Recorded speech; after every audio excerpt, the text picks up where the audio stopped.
Settle, babies.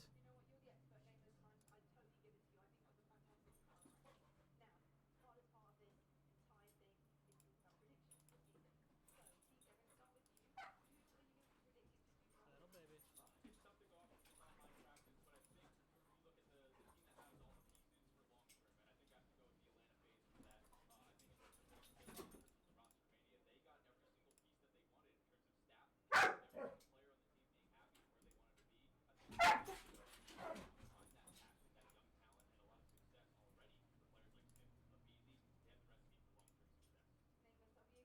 single player on the team being happy with where they wanted to be. I think it's just find that passion, that young talent, and a lot of success already for players like Smith of Beasley. They have the recipe for long term success. Actually, you're right, but I think there's a few teams. I think it's up for debate. Like you look at a team like Optic Gaming, it has Steve Ballmer, and Archie speaking about they can get a lot better and be one of the more dangerous teams. But also that mix of young talent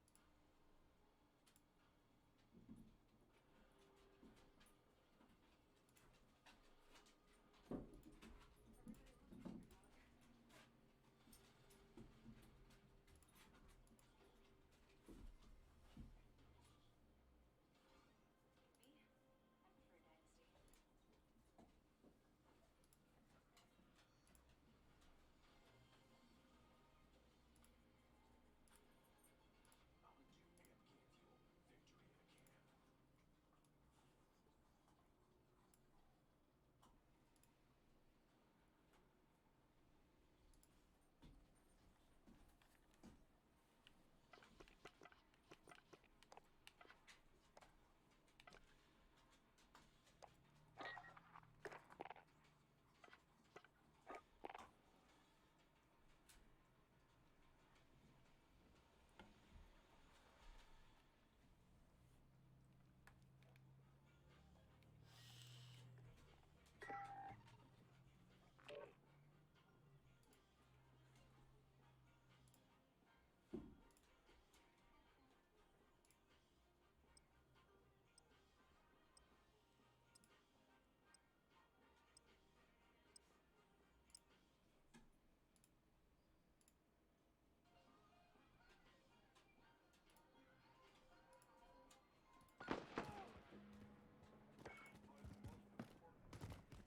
team that can go on to win multiple championships and maybe even win one of them.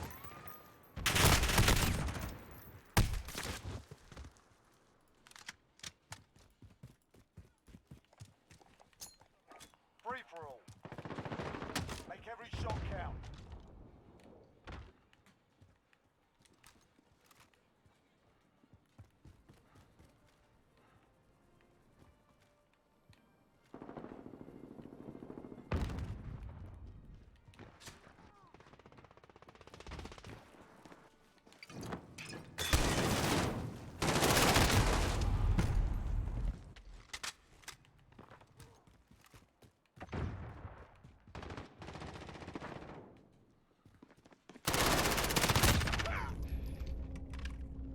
You're in last place. Try a new strategy.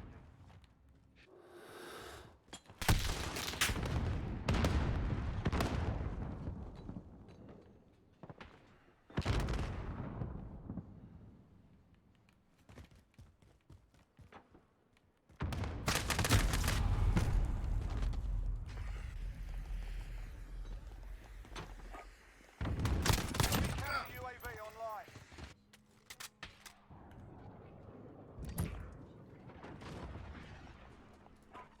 Enemy cruise missile incoming.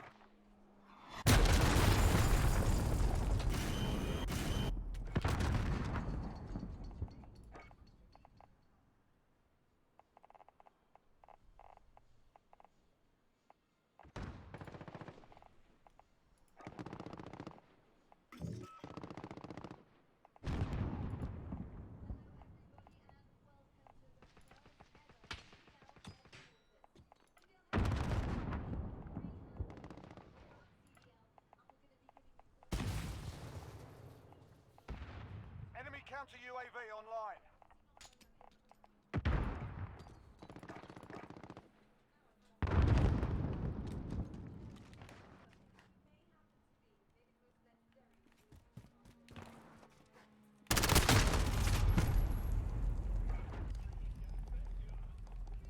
Enemy cruise missile incoming.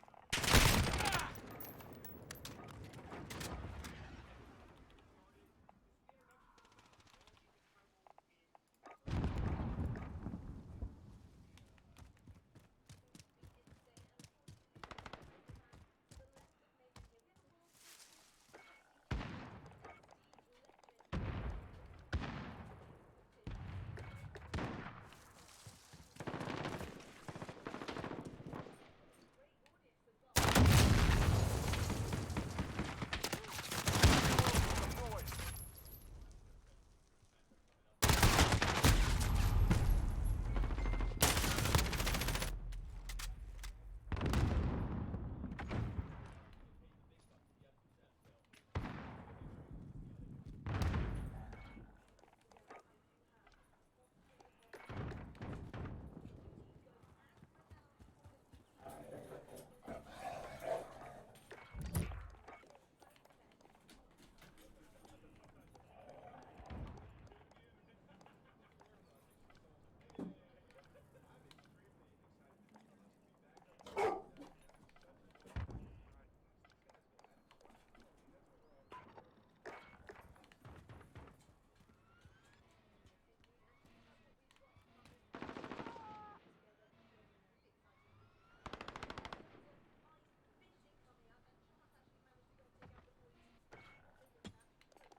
Enemy cruise missile incoming.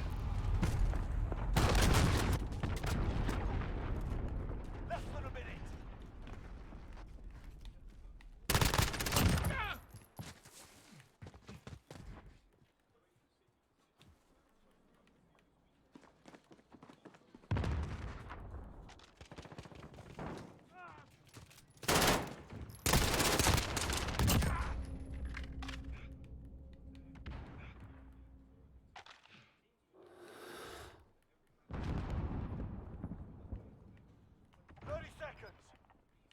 Time's up. Move your asses.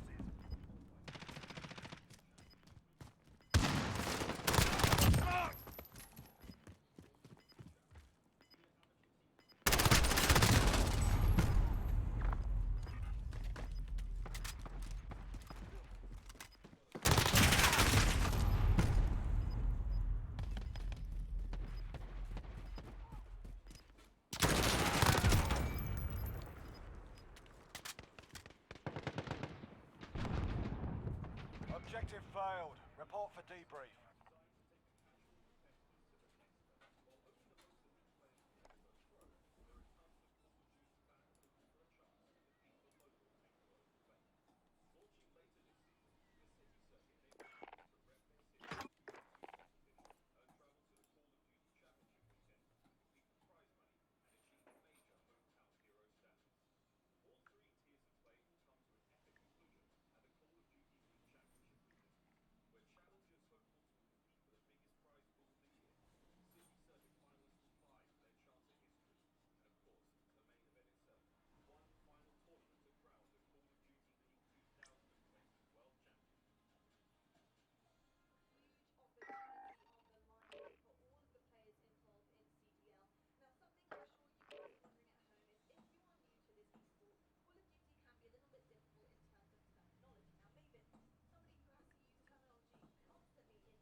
free-for-all.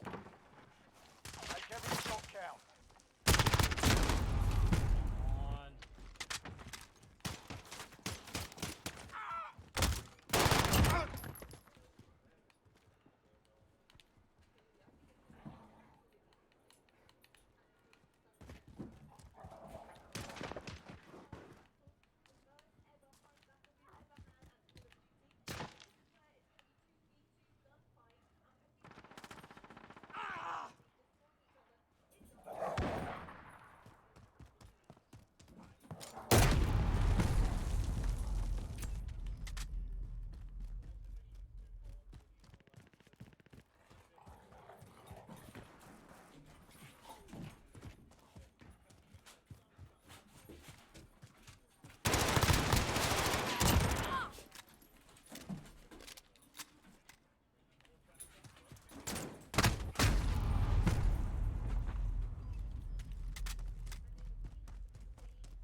Ollie. Ollie, settle.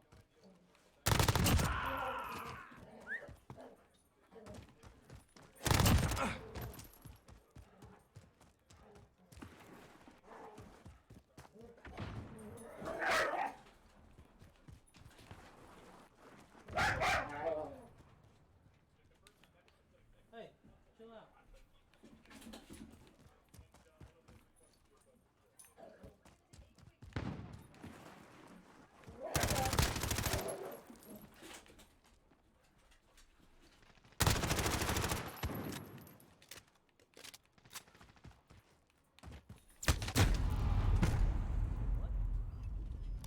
Enemy UAV overhead.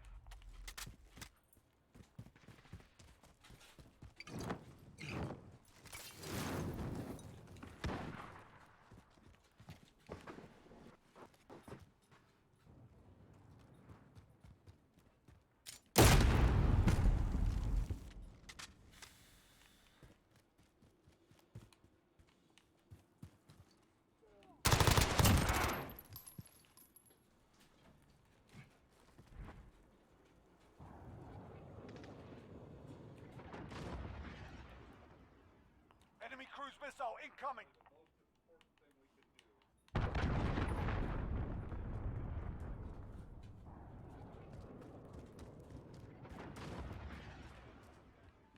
Enemy cruise missile incoming.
Eliminate all enemies or capture the overtime flag to win.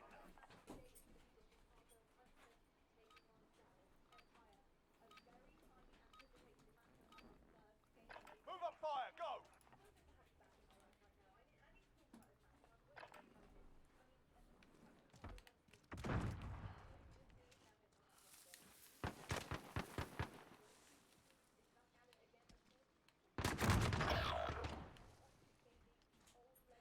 Complete the mission, soldier. You're the only one left.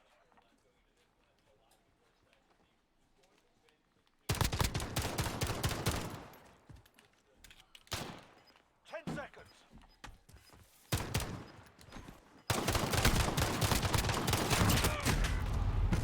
Take a breath. We're going back in.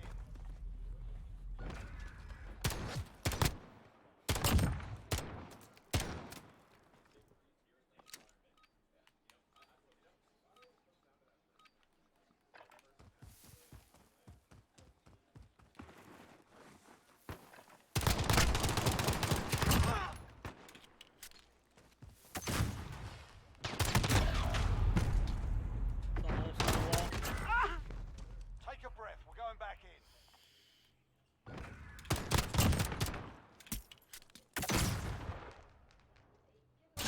Damn. That sucks. Right, move your ass.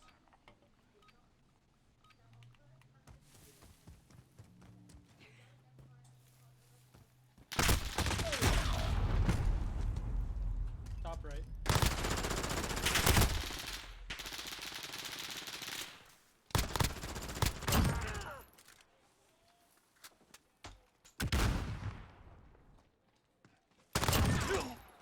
This round's off. Nice. Stay sharp for the next one.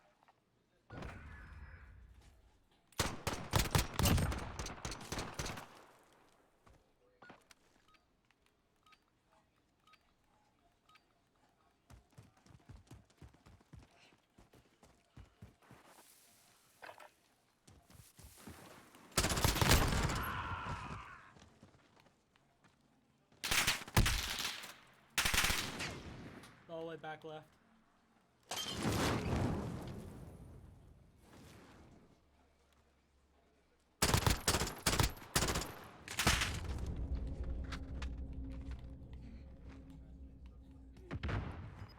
Seconds.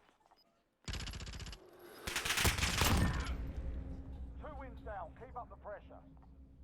What's up, Brad?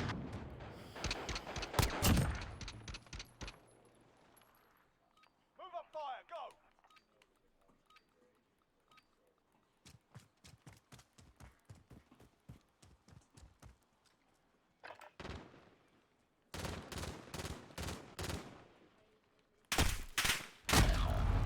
Whoa.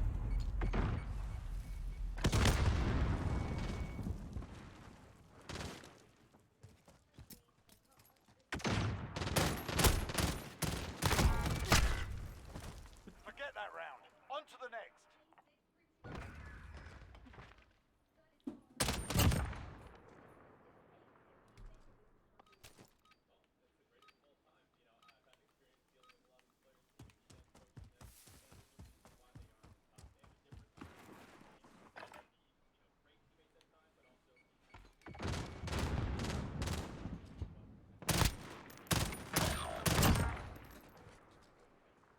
Complete the mission, soldier. You're the only one left.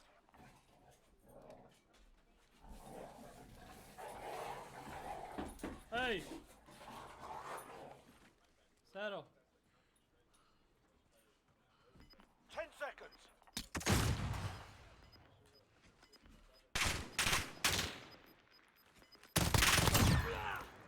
We've taken the advantage. Make sure we keep it.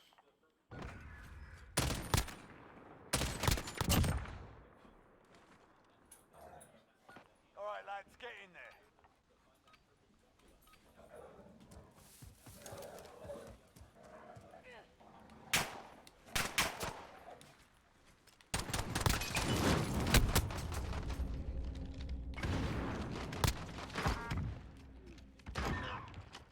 Two wins down. Keep up the pressure.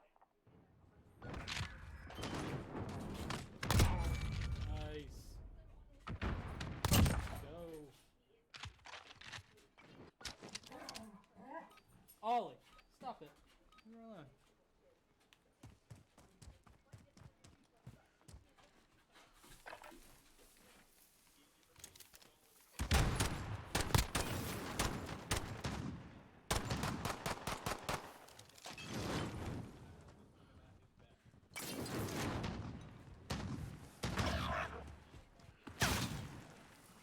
You're the last one standing.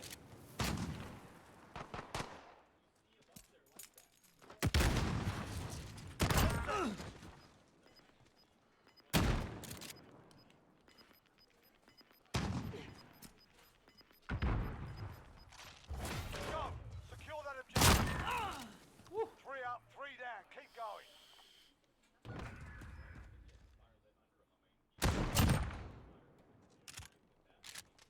Oh my Switching god. sides. This is match point. Go for the knockout.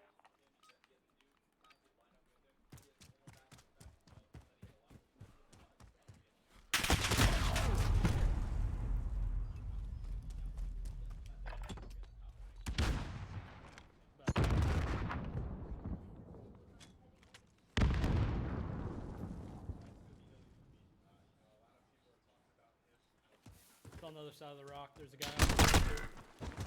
Forget that round. On to the next.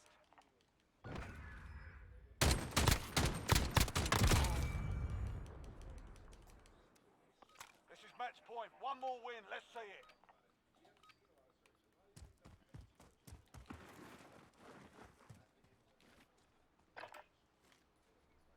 God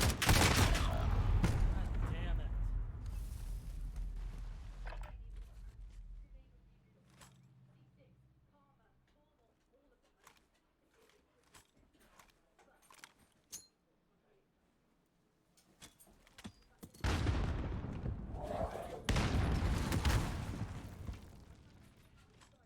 Ten seconds.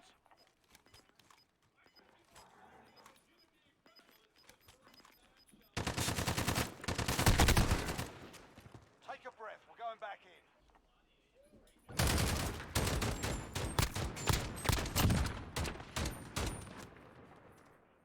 Switching sides. Score's tied up. Keep the pressure on them.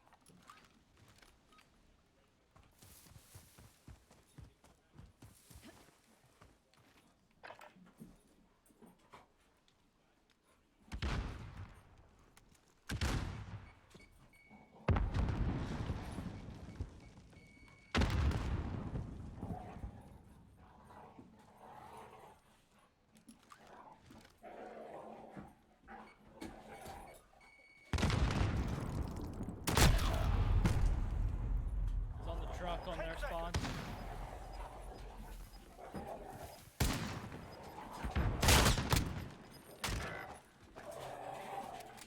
Hey! Over. We're RTB. Settle. Move out.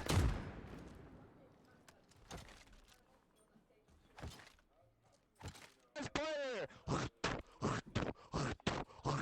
Go suck your mama's titties more, motherfucker. Yeah, go back to fucking.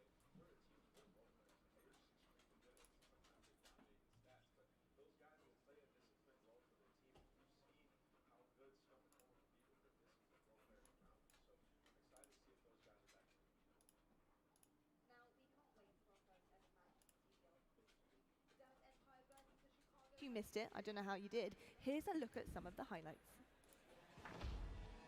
The new Call of Duty League launches on January 24th. But for the Chicago Huntsmen, this is where the campaign begins.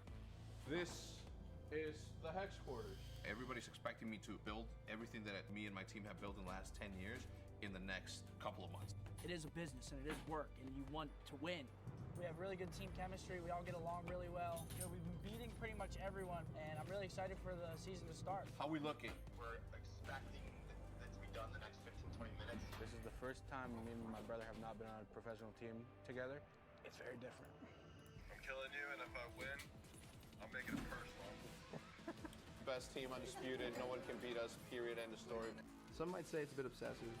Serious grinding and serious work, and that's every single day. We're about to get into a fight, and I'm ready for it. There we have it, our CDL documentary series on the Chicago Huntsmen, following them closely, seeing what they're up to and their antics. I honestly think that, Scump, you chose the right flowers there with your girlfriend. The roses were absolutely stunning for your mum. I was watching carefully, but it was really nice to see the behind-the-scenes style and what these guys get up to in their free time as well. Nameless, back in the day, it was that kind of the stuff you were doing? Were you buying flowers for your mum? You know, at times I was really just grinding, playing all day long, you know, playing tournaments and stuff. But yeah, I think that the campaign is awesome, right? To see the behind-the-scenes footage of what these guys are doing in their daily life. These fans can kind of get, you know, a different interaction with their favorite players. Indeed, and it's going to be absolutely amazing. I'm so excited to get into all of the action. We have an insane matchup coming your way very shortly. We're going to hit the break right now, but when we get back, we've got Chicago Huntsmen versus Dallas Empire.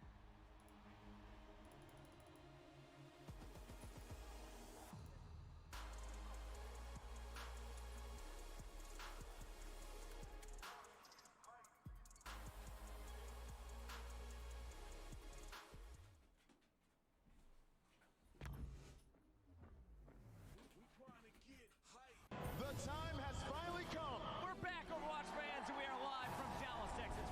We are live in New York City. Come on, this is carnage! It's not stopping! It's not stopping! Now we have a game. Ooh, get rocked. Maybe the Batman can do it. Oh, what is this? Oh, You ready?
There is strength in numbers. When a group of people united by a common goal come together, by definition, it forms a league. And in the Call of Duty League, that goal is simple: to be the last team standing. With the lights at their brightest and the stakes never higher,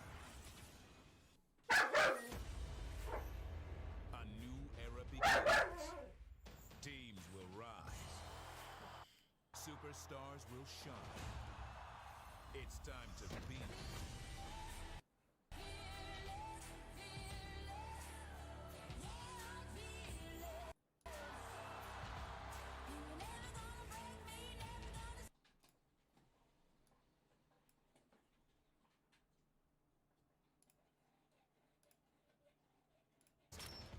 Is the Call of Duty League. Duty League.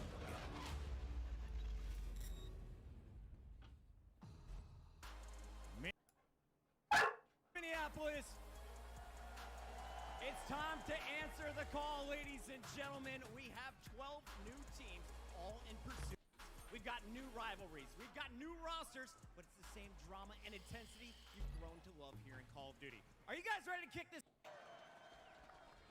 It is my pleasure, ladies and gentlemen, to launch the Call of Duty League right now. Introducing our first match.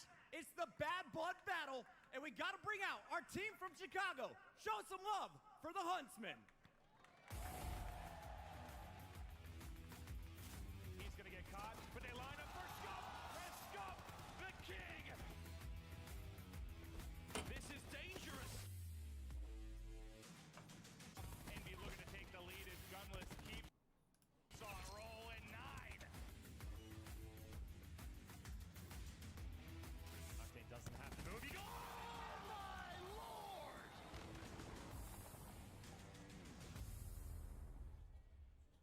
You've been watching them for a decade, showing some love to our first player coming to this stage. We've got the king, Scump!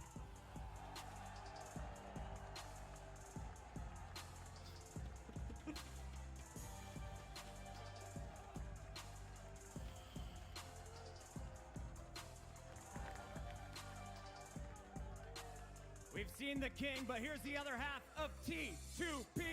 Make some noise for Formal!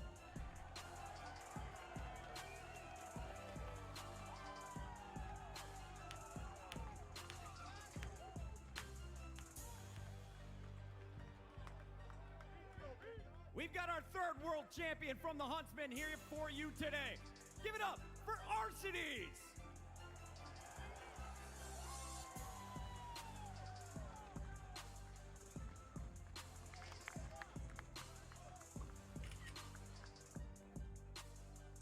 Hailing from Toronto, this man needs no ammo to pick up the kills.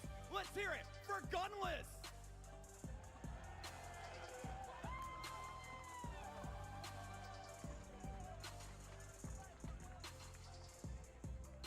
And now, the new Freak Beast SMG player for the team. Let's hear it for Envoy!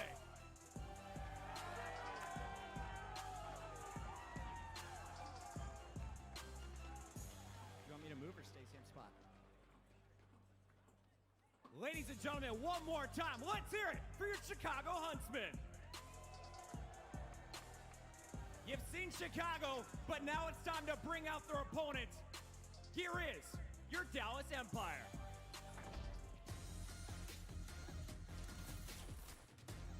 Kill, but on the flank, it's gonna be Clayster. And Clayster's gonna get bumped. 4 gonna drop 3. They're gonna get the clear. You gotta go fast, you gotta go quick, you gotta go that way out. It's chaos.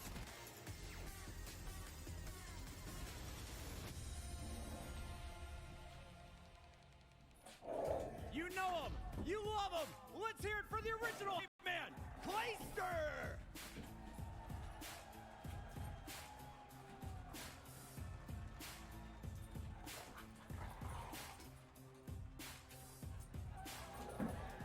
The Halo World Champion, ready to take over the Call of Duty world by storm. Here is Shotzzy.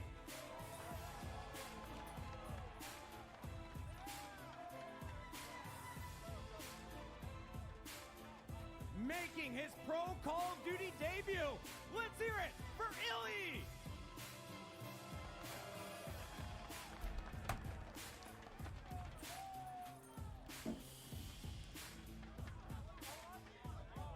one of my favorites, the man who has more victories than any player in Call of Duty history. Here is Crim6.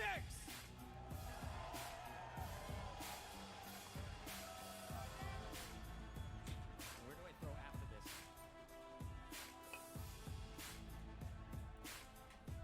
And rounding out this epic lineup, what's here for the boy who's been representing Envy from day one, it's Hook!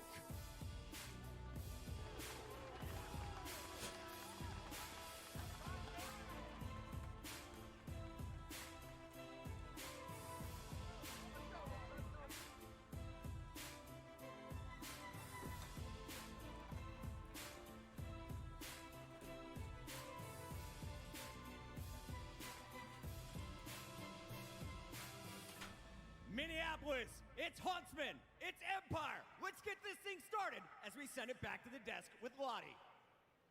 Thank you so much, Chris. Well, there you have it, our first two teams of the Call of Duty League, and they are stacked to the brim, filled with talent. I cannot wait to see those guys perform on the stage. Now, we of course know that every team has its weaknesses and its strengths. And Nameless, I know that there are keys to victory here for both of these rosters. Let's take a look at Chicago and what you think that these guys need to do in order to seal the deal. I'm a bit worried about their search and destroy. This is a game mode where Scump and Formal have had some trouble in the past with their teams, but picking up Envoy and RCDs and I think if Gunless, I had they to can be put pretty money good at on search and destroy. this match, if I'd they go, can guarantee that, this Chicago, is a team that can be Huntsman. extremely dominant, the rest of the year. Scump's gonna Absolutely destroy. can. I'm very excited to see how they perform against a huge caliber of team coming in hot right from the get-go. It's not an easy feat for them on that stage by any means. Now, I want to talk to you about Dallas Empire. What are these guys focusing on right now in order to try and get that wing over the Huntsman? For me, it's going to be Illy to stay composed. This is the first time he's going to be in front of a big crowd like this, playing with veteran players who have world championships. If he can perform at a high level and stay composed, alongside these veteran players, they can definitely dominate.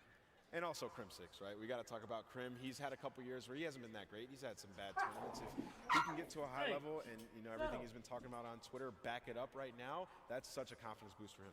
I think the biggest things we want to touch on going into this is how teams are going to play domination, how aggressive they're going to be. Will Dallas play that same aggressive style that we're used to seeing online? And number two, how many variations of offensive strategies in Search and Destroy are we going to see from these guys? I feel like for me, that's where we're going to see where the preparation has come in. The different looks that these teams are able to give for maps 2 and 5, if we end up going there, I think that's going to be the difference maker in this series. Indeed, and of course, TP, you know these guys really, really well, and we have some OG Optic Gaming talent on those rosters as well.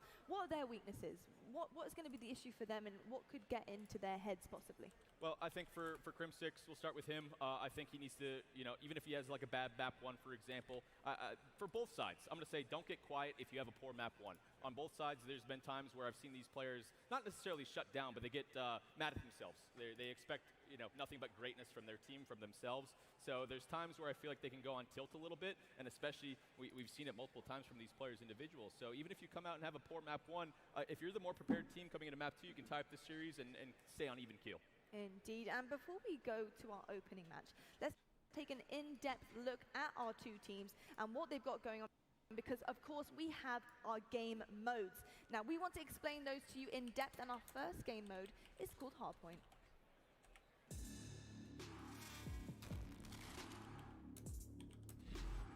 Hardpoint is a respawn game mode in which teams fight for control over a neutral objective that rotates around the map throughout the course of the game. The first hardpoint has a 15-second delay before it activates. Once it does, teams can start earning points. To take control of the hardpoint, a team must have at least one of their players standing within its boundaries. As soon as a team takes control, the game timer freezes and the team starts earning points. The team in control earns 1 point per second, but if an enemy player jumps in with them, the point becomes contested. When the hardpoint is contested, the game timer resumes, but no points are scored by either team until only one remains on the hardpoint. On any given map, all of the hardpoints rotate every 60 seconds in a predetermined order. Expect the teams to have this rotation memorized and send players out early to secure the next objective ahead of their opponents. When a team is defending the hardpoint, keep your eyes on their assault rifle players. It's their job to cover all the lines of sight to the hardpoint with a cut down anyone who tries to move in. Not gonna lie, I When a didn't team know is that attacking, these look to the went in a submachine gun predetermined players. order. It's on these quick, mobile gunners to lead the charge and clear a path for their teammates. The winner of Hardpoint is the first team to score 250 points, or the team that has the most points when the game timer runs out. Simple, right? What could possibly go wrong up on that main stage with two of the best teams that we have in CDL potentially? Not too much. And of course, we do have plenty of game types to get through as well, and we will explain those to you guys in due course. But we have our series layout on the screen for you right there. What actually goes into a series layout with these guys, and how do they prepare for all the different game types and of course all the different maps? I mean, you've got to kind of put your loadouts to what map and what game type you're going to be going on. So when we go into like the coaching staff and analytics, they're going to take basically all that data that they got from the months of scrims, and they're going to see what their weaknesses are in terms of map set, whether it be search and destroy, a hard point, a domination. And depending on their map record, their win percentage consistently versus top tier talent on that map, they're going to take those calculations, go into the veto system, and maybe the coach or the analyst will be like, guys, this is definitely going to be our weakness versus this team in specific. So it's going to be very interesting to see how the teams approach that veto process. There is certain series that we've seen in history where the maps in the series have been kind of won in the veto process. So Indeed, and obviously the veto process, this is something that's very, very important to these players up on that stage. And Nameless, the strengths and weaknesses of the series layout, which we will see in just a moment on your screens, it really does go into what these guys are going to experience on that stage. Where are we thinking of going here with Chicago Huntsmen? What do you think they're going to be wanting to see based on how they play? I think they're going to try to guarantee that first respawn because search and destroy could be very tough for them. They're going against a team filled with players who have been dominating the online search and destroy community for the last 2 years. So I think that first map, they definitely are going to try to make sure they win that. But I'm hoping we go all the way to a game 5 and see some Piccadilly S&D here. We haven't seen a lot of teams play that. We haven't seen a lot of Piccadilly teams play search and destroy S&D in for the general. last Stream one. that. So that's sort of going to be the question mark for me in this series. That's is who's awful, gonna come dude. to play in that. Indeed, and obviously Piccadilly That's Circus has actually awful. become a very interesting map for S&D. It's a lot more different from what we're used to seeing previously in maps. Talk to you about the dynamic of that map, Nameless, and how these guys need to work this S&D to make that useful for them. Yeah, I mean, that map has a lot of crosses, right? Like the B bomb on offense is probably going to be the bomb you're going to see teams favor, and they're going to try to watch that cross get over to that site and try to get it down. So it's a lot of crosses, a lot of pre-nades and pre-stuns, but it's a lot of action as well. It is indeed. And talking about a lot of action, we have an epic schedule ahead of us for today. So we're going to take a look at that now just so you know what you are going to be seeing throughout the weekend. We'll take you through all of it, so don't even worry. You can mark your calendars right now, set a little alert tone for that too. First up, of course, we do have the impressive Chicago Huntsmen taking on Dallas Empire. Later on, we've got Seattle Surge versus Florida Mutineers. And to finish things off for this evening, we've got Los Angeles Guerrillas versus Minnesota Roka. And we got a Saturday schedule for you guys too, so that's why your weekend is going to be chock-a-block filled with Call of Duty League. We've got New York Subliners taking on London Royal Ravens. Toronto Ultra is going to be seeing Seattle Surge. Los Angeles Guerrillas is going to take on Florida Mutineers. And to round things off, we've got Los Angeles Optic Gaming versus Paris Legion. That's going to be super interesting. I'm excited to see just some of these teams coming in from Europe. London and Paris, what can we expect from these guys, TP? Well, we've heard some stories about online, some of these teams not getting the best practice, so I think we're going to get a good showing for these guys for the first time to sort of rate them appropriately in terms of their talent. Every single Chicago roster in and this league Optic so far on has day signed a three. lot of talent. It's a matter of if they can become a cohesive unit, if they're good at all 3 game modes that we have in the league. So going into this one, they might not have had the best showing, the best practice coming in, but these LAN matches are going to be sort of your best practice in essence. So you're going to learn a lot about your team and your weaknesses at these matches. Indeed. And, for these teams coming into the Call of Duty League, there's a stop lot riding on how they're going to perform with these new rosters and how they're going to perform legacies in their own right from what they're actually used to. They have fans from all over the world who came together last year for CWL, and they kind of formed, a proper group fan club there, and now that's kind of been split up. These guys on the stage right now in this showcase, of course there is points on the line, but Nameless, are they going to be wanting to prove themselves as a new team, as a new unit, to try and perform and form that new fan base? Oh, absolutely. You see them doing all this content to try to get new fans, but the best way to do it is to just dominate and win. And, especially with this point system, you have to win early. You can't start off slow, because if you start off slow, you'll find yourself in a very tough position to make playoffs at the end of the season. So this is very very important for confidence purposes because we're going to be going to another city very soon. So you have to start off strong, and these first matches are extremely important. I can't stress that enough. We can't stress it enough, folks. And start off strong, I'm sure they will. We are going to go to a quick break while our teams get ready on the main stage. But when we get back, we have Chicago Huntsmen taking on Dallas Empire.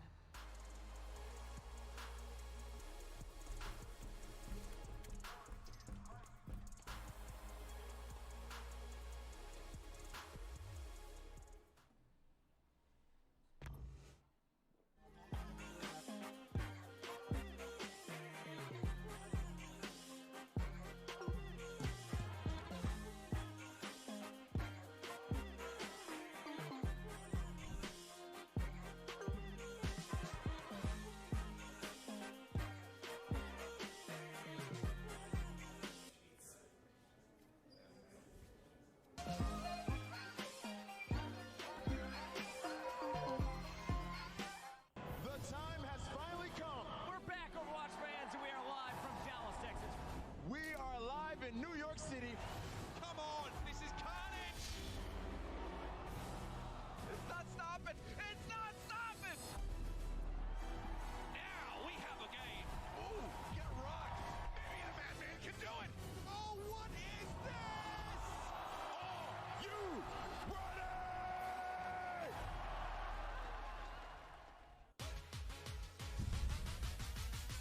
Turn up the bass.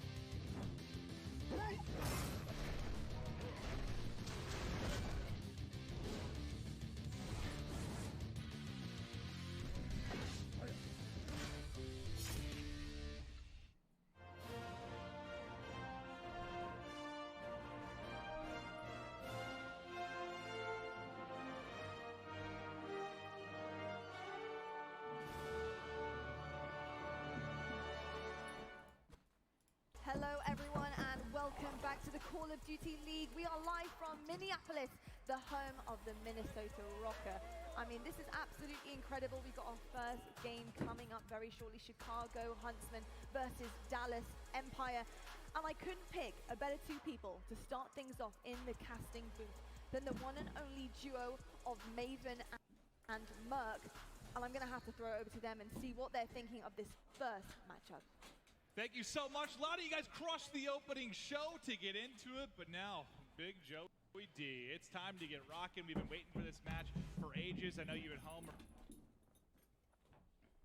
are ready to get into it. We're just waiting for the players to get set up, get in the lobby.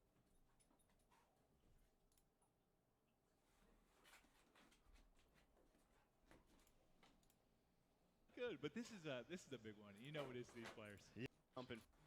Pumping formal. They're back together after, well, there's very serious breakup that they had. Yeah. A lot of people are excited for these rosters, and I think one of the big things for Dallas is you have Crim and Clay back together, right? We heard Teep talk about it. If one of these guys, one of these new guys even, if they have a slow map, Clayster is there. He can get them fired up. He's dealt with it. He just won a world championship. This is exactly the type of person they needed for this team. Well, when I was talking to you about it, you had some thoughts about the Empire side of things in the sense of so much talk about, you know, Crim's Revenge Tour and the new young players and Shotzi and Illy that you thought almost like Hook sort of disappeared behind things, and it's insane. There's someone they're forgetting about, right? Yeah. I mean, listen, I love this team, right? Shotzi, Illy, the young talent but that he's they Hook have. the Nuke for a reason, man. Yeah, I mean, this is a guy that we've been waiting for to win a title for a very long time. And I think, you know, when we talk to him, he is just happy to be on a roster that he's confident in right as the game comes out. Because if you look at his last couple of years, he just hasn't been great. He's been great, but his teams haven't been. Now it feels like he's on a team where, I mean, this is it. This is the one that we've been waiting for, and Hook is still so deadly. Well, before we chat a little bit more about maybe the Chicago side of things, I do want to take a look at the Quick Scope presented by the U.S. Air Force. We're going to talk kind of about what these two teams are bringing to this particular matchup. And we're going to look at average age, two of the younger teams we have between our 12 franchise teams. And with these championships, now these are championships for Dallas Empire Chicago Huntsmen. Obviously, there's a new brands for the franchise league, new this year. But when you talk about the players on these particular teams, there's no lack of championships, pal. They have won a lot. And what's crazy with like Dallas, right? I mean, Krim is 33 of those. Yeah. 32 of those. Clay right behind him. But yeah, I mean, Chicago, world champion in Varsity, Scump and Formal. That duo, what they've done for so long. I mean, we knew what to expect coming into this matchup. Just excited to get into it. And you guys are going to hang out with Joe and I for a little bit before we hop in. I know everybody's excited. I think they're just dealing with some minor tech issues on the stage. They missed us. I mean, they want to hang out with us. Yeah, no, I know, right? They miss us a lot. We couldn't be more excited. But, you know, you were talking, another question about who, because I know we have a lot to focus on within this matchup, but he hasn't won yet. And there's been a lot of talk about, you know, he's been in bad spots, but at this point, it's like getting to that spot where is there pressure? Like a lot of pressure on him, just get a damn win. It's almost like a teammate of his right now, right? I mean, when you look at Clay in, 1,000 days, right? Just, can he do it again? And he proved that to himself. So, I think if there's a player that can talk to him and be like, dude, you're good enough, we're going to do it this year, it's Clay. So, like I was saying, he's comfortable. He's on a team he wants to be on with talent that is just unstoppable. Absolutely. And, you know, on the other side of it, we can talk a little bit more about the Chicago end of it. It's just, it's kind of crazy to see because I started commentating, I think back, Black Ops 2 is when I first started, like ages and ages ago. I know you've been competing since the beginning of time, Joe, but when I think of Scump, I just think of Optic, right? We've just seen him in that jersey for so long. It's like crazy to see him. He was playing with me? Yeah, right. That's right. Teammates back in the day. It's just crazy to see him in a different uniform with a different branding. And this is like a new legacy for him. We've talked a lot about Scump in the past. We're like, when he is dedicated, when he is hungry, he's the best player in the game. But I think we were worried for a little while, once he's won everything, once he won the championship, that maybe it happens with people, that some of that desire goes away because you've won it all, you've seen it all, like what else is there to win? Do you think maybe now, being with this different team and everything with how it went down, he might be more motivated than ever?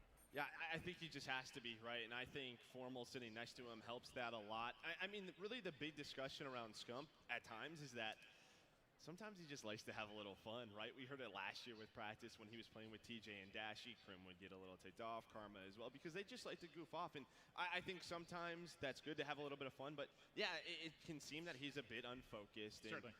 Yeah, you won everything, right? Like, what else do you have to do? But it's a brand new season. If you want to make a statement, it's right here, right now, throughout this year. Well, Joe, I do want to shift focus now a little bit to the actual best-of-5 matchup we're going to have. Now, we're going to be starting things off Hardpoint, Azir Cave, between these two teams, Dallas Empire, Chicago Huntsmen. I want to kind of fly through this map and talk about it a little bit. I know it's tough right now for fans and us to sort of talk about strengths and weaknesses because everything we've seen has been online. But is there anything that maybe stands out about this particular map that you like for one of the squads? I think if you look at the Chicago side, you look at RCD and Gunless, right? Because this is going to be one of the maps throughout the weekend where you're going to have multiple assault rifle players, right, who are going to go up against Crim 6 and Clayster. So a bit of a slower matchup, more structured map. We're really going to focus on those rotations.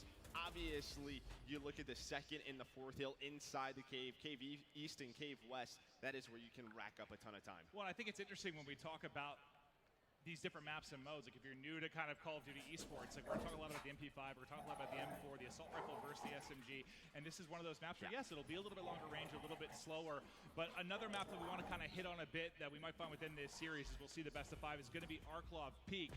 I believe that's what we're going to, I think, for the map 2 Search and Destroy. I think we saw this one in like our hardpoint rotation early on. It got removed. It stuck around for Search. What do you love about this for Search and Destroy? I mean, when we talk about Dead Silence, the importance of this map, right? It's one of our larger maps in the rotation. Right? When you save that Dead Silence, that is when you make the play, especially on offense. There's one bomb site outside. That's the more popular one. You push it, you can defend it with a sniper. You can use some smokes to counter that. But if you go towards that B site inside the house that we're looking at right now, that's when you can throw the opponents off guard. That's when you use that Dead Silence because you never know, they can always have it. And I think Search and Destroy is going to be the biggest question mark here, just because that particular mode, I know they mentioned the desk, but we just haven't seen it, man. We've watched so much scrims. We see all these power rankings, but the power rankings seem to be more around respawn than anything, because most aren't even, they're not streaming their scrims. Like, we haven't seen anything with regards to Search and Destroy. But for Domination, I believe we're going to be heading to Hackney. And Dom, we haven't seen since, what, Ghost, when you talk about Call of Duty Esports. It's been a long time. It's going to play a bit differently within this game. Hackney Yard, one of our smaller maps, just kind of bashing your head into these points and trying to make plays. It's going to be a thrilling one. Yeah, when we get there, I think we'll sort of show the strengths and weaknesses to both sides, but you can't forget about the update that just came through, right? You can neutral the flags now. We'll get to that, but yeah, a lot of running gunning on this map. A lot of MP5 submachine gun play that we're going to see throughout. So when you're focusing on players like Envoy and Scump, that is where we're going to focus Hackney Yard. All right, well, Hackney Yard will be the third map within this best of 5, but to my understanding, they're just still resolving a couple issues on the stage for these two squads before we hop into this prolific matchup between Dallas and Chicago. So for now, Lottie, we'll get it right back down to you. Thank you so much, gentlemen. Now, of course, we are waiting for this amazing matchup that's going to be happening very shortly behind us. But before we do, should we go into depth about what we're going to be seeing first up? We've got Hardpoint. It's an Azir Cave. Now, this one is a very interesting map. Of course, it's set in a very Modern Warfare tone. I love the look of this map, but can be super difficult in terms of rotations, especially through the cave. The cave has so many different openings, and you really have to watch those spawn traps. You really need to make sure that you guys have control of the spawns, you know where the rotations are going to be, and be ahead of the game. Nameless, how important is it for these guys to really grab a hold of that?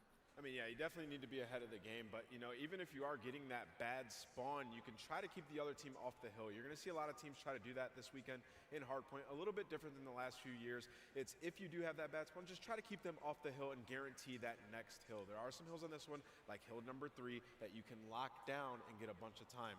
And if you do get a lead, just try to keep it contested. Indeed. And TP, what are we going to see from these two teams on this game? Do you think this is going to be pretty close? Do you think Hardpoint is some of their strong points, and we're going to see a bit of a clash? Yeah, I think Hardpoints is going to be both of these teams' extreme strong suits. The most interesting thing for me for both of these teams is how well they're going to use utilities such as smokes to try and contest when they do have leads, and describe that situation pretty well. And then on rotation, that's when you're going to see your AR players, your main ARs, your post-up guys. What up, that's Patrick? Where you're racking up kills. You're holding like the middle cut at cave. On those rotations, if they are able to rack up 2, 3, 4 before dying, that's when the stat lines get so out of whack. You hold the rotation for your team. That's how you can actually expand your lead on that. Indeed, and you know, from what I've seen on scrims, I have seen Formal time after time, Azir Cave, Hardpoint, make some seriously goat plays in terms of their rotations. He's always ahead of the game. He knows where these spawns are coming. He knows that he has to move a little sooner, and he also knows when to give up the time. That is so important. It's better to give up that little bit of time if you know that you're just going to keep dying over and over again. They've got a great setup. Go and get that next rotation. Go and get that full time and set yourself up for the next hard point. How important is that going to be, bringing this to a game where these two teams are so level-headed? So in this game so far, on most of the hardpoint maps, it is pretty difficult to break. So it's going to be up to these teams. There's going to be certain times when you're holding hills where you get a certain wave of kills and you're going to see multiple people spawn and just book it to the next hill. Yeah. If teams are able to hit those timings correctly, you focus on those waves of kills, spawn the teammate out behind you on rotation, that's going to be the most crucial part. And especially when you're limited to your smoke grenades and your frags, I'm very interested to see which teams stick out throughout the weekend of how well they're using utilities and how many throwable kills they're actually getting. Yeah, I mean, utility is going to be everything. You know, you spawn pretty close to the hill, so, you know, when a team is locking down a hill, you have to use your smokes correctly. You have to smoke off that cut and get through and contest, because, you know, like we just said, when it comes down to it, if you do have a lead, just try to keep them off it and set up for that new hill. Well, let's see if they can hit any of this incredible advice from our experts to my left while we throw up to our amazing casters who are going to take the first game of CDL away for us. All right, I think we're about ready to go. This one, man. Yes, yeah, we can get some clapping going. I know we've been waiting. I know we're ready to rock with this match. And God, I'm excited. This venue, the fans in attendance. We're here in Minnesota. It's cold outside, but man, there is a fire lighting up within this venue to see these two teams go at it. And Joe, I just need you to tell me. I know coming in, Dallas has got to be the favorite. I mean, But you Chicago is based on, I mean, Krim said it in one of the pregame interviews, right? So it's sort of, they've been streaming all their scrims. We've been watching. So, I mean, Chicago has gotten a lot better. They're playing teams like Atlanta very tough. These two have not faced each other in a long time. They knew this was that opening match. We're going to game, baby. It is time. Map 1 loading in as your cave hard point to start things off. Oh, boy, Joe.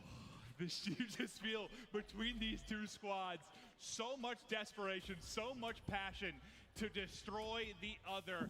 But the Call of Duty League, it all starts right now. And you couldn't ask for better faces on the stage to kick this thing off.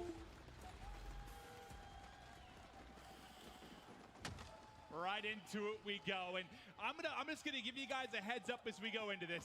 We are gonna have the most features that I've ever seen in a spectator mode, a broadcaster mode in Call of Duty. So for the first couple of series, we're gonna be showing off a lot of features, a lot of static cams, an aerial cam, a lot of things you guys have never seen before. We got the photos of the game finally, Joe. You can see the players at the top.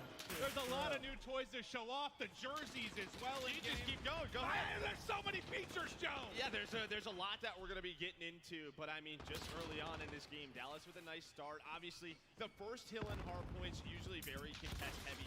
No different here towards this town center, and really that focus is going to be on that bottom right side of the map. That's where we're going to rotate to. That's where that second hill is. So if you're talking about this first hard point, you're trying to obviously contest, get as much time as you can if you're the Huntsman, but another big focus, getting control of that right side of the map. Yeah, absolutely, and you're going to see on the bottom right, all of Chicago going all the way around. I believe that's going to be Scump. He's towards that back cave, going to start to work his way in.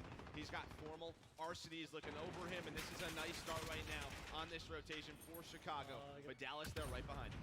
And we'll be touching on stats throughout the course of the map, but just starting out strong is Hook. He's already got 7 kills on the board, leading everybody throughout this show. You thought he was going to be a guy that was absolutely going to go off, but now into our second hard point. We'll get right to Envoy's POV as he's trying to lock it down and soak up as much time as you can. And when I watched the Huntsman scrim, I heard them battle for weeks about this particular hard point, how you break, how you set up, how you deal with it, because it is not easy. And smokes, as you see on your map, a big part of how you can try and get in, hold the angle. Yeah, we're seeing how difficult it is right now from Dallas's point of view to get in there. They're just trying to flood through behind that smoke, through that middle tunnel. But Scump, Gunless, Envoy, they all respond with kills of their own. And well, they're able to respond with 34 seconds of hill time. But now we're going to our next rotation. There's 12 seconds left. The Dallas Empire focus on field. That bottom middle side of your mini map. And this is where they're starting to get set up. So considering the opening spawns, like the sides you started on for this game, you got to feel pretty good about Huntsman, right? That they're able to take an early lead? Yeah, absolutely. But you can already see Grim, he's going to get 4 kills in a row. You can see this setup. They're trying to trap Chicago inside of this cave, and that's exactly what they're doing.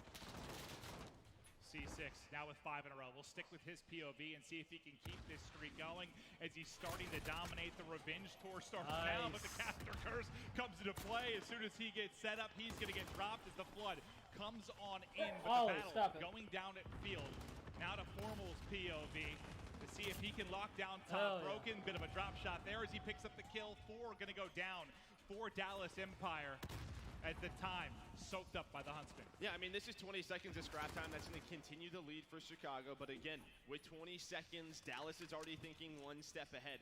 They're going to focus now on towards that west side of the cave, the top left, and they're already set up. What's up, Andrew? Trying to work towards this well, just going to take his time. There's no need to put too much pressure on, but as 2 go down, here comes the push from Chicago towards the front side of the hill.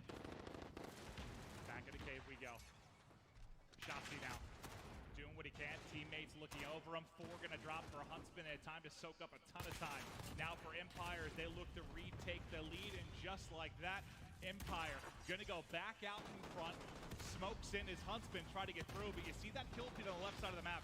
It has been lighting up blue. It's been all Empires. They got the early rotation, and you kind of saw that tutorial video for Hardpoint. You heard the devs talk about how big it is to get set up early, but what do you think is like the biggest difference between Hardpoint this year versus previous years? Because I think that's been the biggest skill gap early, is just learning to adapt to the new play style. It's almost like you have to play 2 hardpoints ahead. I think the Des touched on it briefly, but it is so difficult to break some of these hills, especially on cave.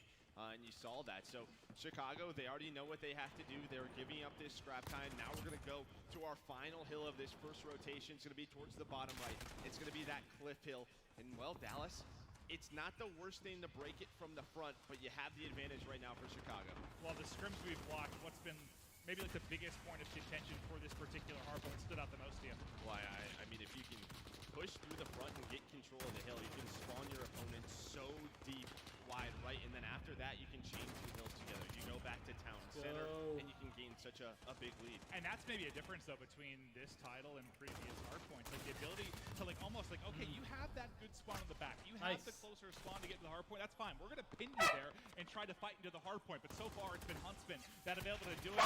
Yet another lead change is Huntsman going to go back out in front as we'll hop on with one. And that's what we've been talking about. Because it's so difficult to break at times, you have to be able to respond with a hold of your own. And we know how close these two teams are. It's going to come down to one or two plays. Who's going to make that mistake? But that's going to be it for the first rotation. We're going back to town center. Just to update you guys, on Dallas, you have Hook and Krim who are really leading the way. On the other side, it's Gunless and Arcitys. Yeah, Arcitys 15 and 8 right now, sitting around double positive. Also soaking up 40 seconds inside of the hard point. But our first set of rotations now going to be in the books, and it's a 15-point advantage for Huntsman. We'll get into our second set of rotations, so right back into this town center as everyone vies for control of mid-map. Lining them up as Formal and Scump. They'll take down 3, they'll take down 5. The entire team wipes them out, and look how far out Dallas Empire is now spawning. Yeah, Chicago just made such a good play. We talked about you have to be able to respond. This is going to be 2 hills in a row for Chicago, potentially third. Hook right now trying to fight his way through that cave, but all of Chicago spawning on the right side of the map for hill number 2. And they just did one of those things that we haven't seen that often since the switch from 4v4 to 5v5. Like, get a clean 5 down. That's one of the few times we've seen you able to spawn people out deep and really get control. Yeah, but Shotzzy right now on the Dallas Empire is trying to make the play. He's already inside Cave East, inside that second hill. One player, who is that? That's going to be Arcitys. Well, that player's right behind him. You can see what happens. Dallas ends up flipping the spawns for hill number 2. A heads-up play out of Shotzzy. Yeah, he was just outside of the static cam. He was basically laying prone right outside of the outpost. Pops up, gets the kill. Arcitys doesn't suspect him, and Shotzzy able to get in. So right when we thought it might be Huntsman running away with it, it's Empire again that make the run. And this is what we expected between what we expect to be 2 of the top 3 teams in the game. A battle on map 1. And again, on the Dallas side, it's Krim. He was just on another force free. He's 24 and 18. Shotzzy doing the objective work with already almost 2 minutes on the hill. But here comes Chicago starting to get pushed up. And if you get pushed up on this hill towards the front side through the hill, you can spawn them towards that back tunnel. And if you can get set up for field, you have them there stuck. See if they can do it with 10 seconds now remaining on the hard point. It's Empire that'll pick up the remaining time. But if you take a look at the rotation, you kind of see it there on X-Ray. We'll focus out the field. Arcity's already going to be set up in the hard point. Trophy out as they'll look to add on to this lead. You thought for a second they were going to pull it away. They got up 20 to 30 points, and things sort of collapsed from there. Now a chance to make another run. It's Formal trying to control mid-map in yellow. Arcitys now going to push out and watch the backside push. Yeah, I love this play from Arcitys. He knows that they can go all the way around Cave, and that's exactly what Shotzzy did. And because Shotzzy did that, he spawns Dallas Empire right where they want to be. They're trying to push through this broken side. They have a pinch coming through Illy, but they're, well, it looks like they are going to get on this hill. And then again, the break start from Shotzzy. That's 2 big impact plays from him. I thought Arcitys did enough work. We kind of saw him shift that focus towards like a backwell push, and he got 2 kills. But right after he drops, the dominoes go the way of Empire, and they're able to get in. And this now has to be a great hill for Dallas. You know, Chicago's going to get the final 10 seconds here. You have the rotation. They're going to be close to 200 points, locking up very close to that first map win. So for Dallas here at this 4th Hill Cave West, this has to be one to bring them back. Well, they'll have their early control. How much success can they find? Placement, holding the angle, takes the gunfight, gets some damage into Envoy. But now the smoke comes in. You can see how crucial that is to cut off that line of sight, but it doesn't matter. They already picked up 4. As I say that, though, Huntsman, find a couple of picks. Is that going to be enough to get into the point? So far, they haven't been able to find the opening, and you can see just based on the minimap how tiny these chokes are. These 2 little bits in K that they're not able to get through. And you saw the POV from Placers, the angles taking hold with those power ARs. As Empire, they're doing the work. They're making Huntsman pay. And what seems like the 40th lead change may be in the works. Yeah, but again, the 20 seconds by Arcades. Him and Scump were able to find 3 kills in a row, and now they're set up for the 5th hill towards Cliffside. This is exactly what they wanted to do. So they're able to contest. They take 20 seconds off the clock of Dallas Empire, and now you have this setup which they did so well that first rotation. This might be the most important part of the match right now. If Brad, Empire we need can to hang break, out because soon. Huntsmen are going to be close to putting this out of the reach. They have the ability to win the game here, but obviously it's going to be very tight. They need to soak up almost every second. Formal though, stun out, Simtex out, trying to hold the bridge push on the backside. That's going to be 4 that are going to fall for Empire. They're still going to be inside. The spawns now coming in from Empire towards mid-map as they continue to try and flood. They were able to clear them out of back yellow. Now a chance for a pinch. As Huntsmen are coming off spawn, there's an opening there for Hook to get in. Hook might be the one that can make the play as his teammates follow it up. It's just not quite enough. The close spawn and reinforcements are there from Huntsmen. And with 23 seconds on the clock, they can still win it here, Joe. Yeah, they're trying to get in. They have to contest. They have to contest a minimum 5 seconds. Nice couple of nades coming through. You see the wall bang comes through. Can they do it? Arcades is on a 5 spree right now, and they did it. So we're going to go back to the first hill. This is exactly what Dallas wants. And, well, who is really the key for the Huntsmen throughout that middle of the game to give them the lead? It's Formal, who's now 30 and 23. They still need 3 more points to close it out. So into the 3rd set of rotations, right back to mid-map we go. It's Shotzzy, Clay, and the crew trying to lock it down towards yellow. Smokes out as they look for the break, but they've got to be perfect. They can't allow any break to come in, Joe. Yeah, and Scump right now is really making the play. He's going on a big pinch. Yes, He's able to let's find go. one. What else could he find? Scump trying to Hell steal yeah. one. Able to find 2, and just like that, Chicago win map number 1. Let's go. Okay, do you need to go outside? And the Go crowd outside. lets them know the Huntsmen come in with the big map 1 upset. We know all the talk in the months leading up to this. The 1-2 combo at the top of the power rankings for basically everyone, Dallas and Atlanta. But Chicago instantly come in, show they've come to play, and what a balanced effort it was across the board. I think everybody on Huntsmen was right between like 30 and 32 kills. Like, it was incredibly balanced. Yeah, you had 4 players from Chicago who all stepped up, had over 30 kills, and that's what we thought this team could do. They could just have so much teamwork, such a balanced team effort out of it. Well, instantly on the back foot, what many consider to be the top team in the game, down 0-1 is Dallas. They'll have to fire back and search and destroy after this quick break.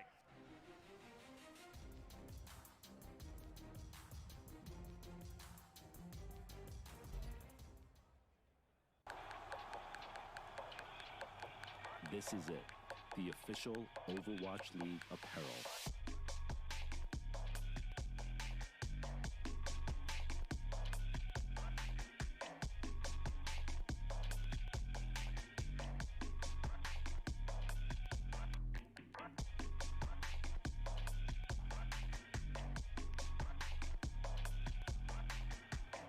Designed by Staple, engineered for gamers.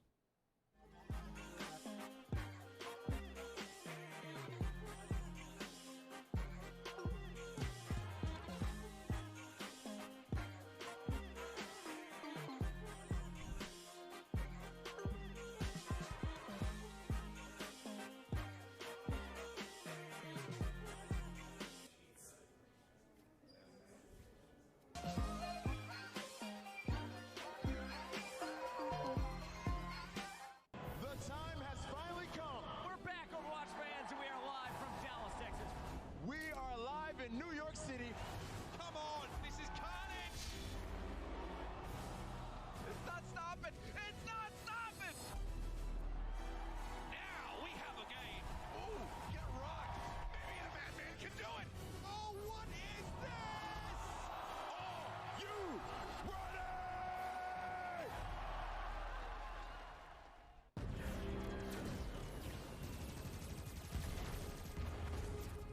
Everybody loves an underdog.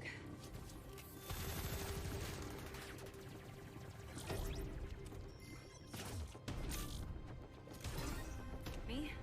I prefer a dynasty.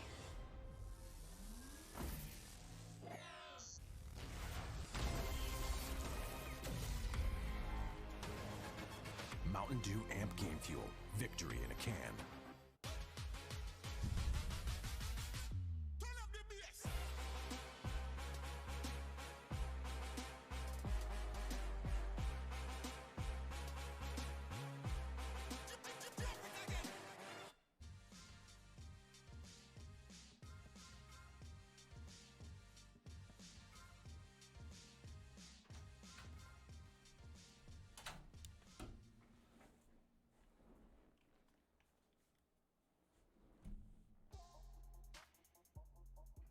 Metro by T-Mobile. Complete your mission with the best deal in wireless.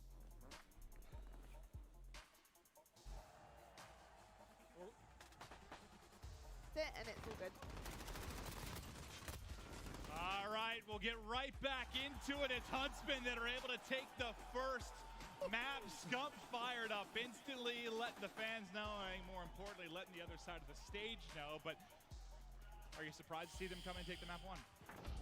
I don't think I'm too surprised, right? I think we know how closely these two teams were matched up, and it just came down to a couple of plays, right? There was a setup where Dallas has to be able to find those last 20 seconds or so, and that's really the difference maker. There was a lot of scrap time early on for Chicago that they were able to find. Dallas just got to be a little bit tighter on those setups, and that's what we talked about, just trading blows back and forth. So now, though, this gets like I guess a little bit scary for Dallas, because I guess usually when we think of upsets, a lot of times it comes through search and destroy, because especially early in the year, teams are familiar with play styles. You lose that map 1. Now search is anyone's to take. I think this is our who the hell knows who's going to dominate here? I know the favorite. We think the better search team is going to be Empire, just based on some online results, and a lot of the young guys have been grinding. But who knows, man? Yeah, I think this is the one advantage I gave Dallas was in search and destroy. Just early on, they were really setting the tone. They were dominating online. Hook, Shotzi, Illy continue to grind online tournaments. There's a tweet from them like every day, like 3v3 challenge. Yeah, like these guys, they know how important search and destroy is. So if there's one advantage I give them, it is in S&D. Like, we know the talent that Chicago has. So Respawn really didn't worry me that much. But as you said, this has to be a response. And we talked about it pregame. If you're going to lose map number 1, a guy like Clay, he's going to get under you. He's going to get you energized for map number 2. Don't worry about it. Just shake it off. And I think this is going to be interesting, though, because just think of the mentality of these two teams coming in. I mean, if you are a Huntsman, for the most part, when you talk about the online practice, they didn't play the last couple of weeks because they knew they were going to be the first match at this, but they were getting smoked for the most part by them in the online scrims leading up to it. And if you're Dallas, you didn't lose much. I mean, here and there to Atlanta, but that's about it. Is it a bit of a shock when you come in and drop map 1? Like, they got to respond, like you said, but it's got to be a bit of a punch to the face. Yeah, it definitely is. But before we get into map number 2, we have another CDL explainer for Search and Destroy.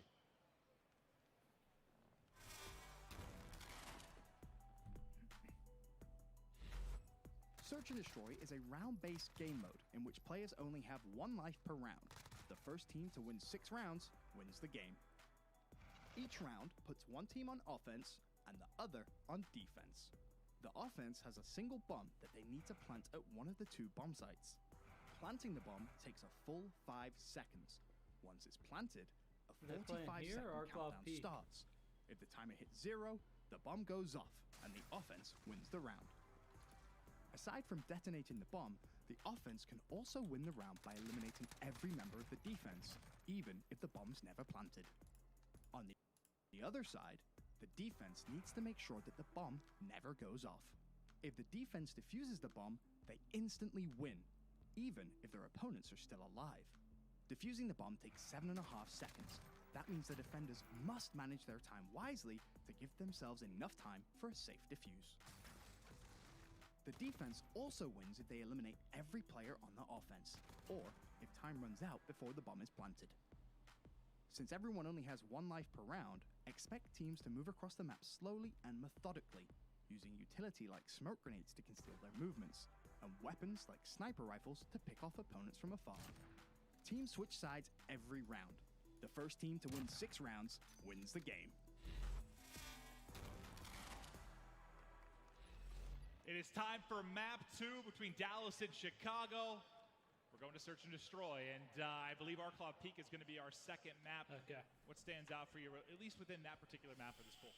Yeah, I think we're going to see a lot of snipers on this map, at least one on both sides, which everybody loves to watch. It's terrifying, though. I mean, we played this a lot. Yeah, this outer bomb site, man, it's terrifying. It's terrifying. You see the light flash of a sniper, like, dear God. We've run into like 3 or 4 snipers here playing in tournaments. Like, I don't want to deal with that. But one of the new things that we have this year, we saw on map number 1, it's a beautiful thing called a smoke grenade that we have, which is very effective against snipers and working up towards the map. And yeah, when we you're missed working, you. We missed you. Yeah, when you're working both of these sites, you absolutely need to have them on offense. So Really, the question is, you heard Teep talk about it, how many offensive strategies do both of these teams have? Those jerseys look clean. They look good, baby. On the defensive side to kick things off, it'll be the Chicago Huntsmen. And offense, you see pushing out. We'll see the routes here through the aerial cam.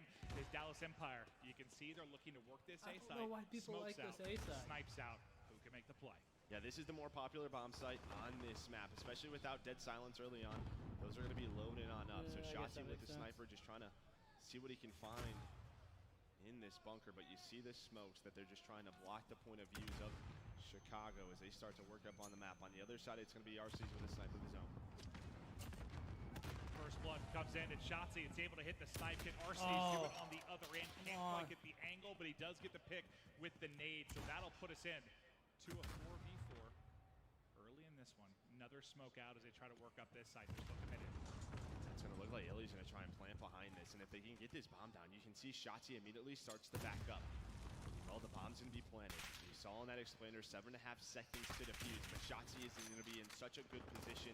You have mid-map control as well for Dallas. It's going to be a tough retake here for Chicago.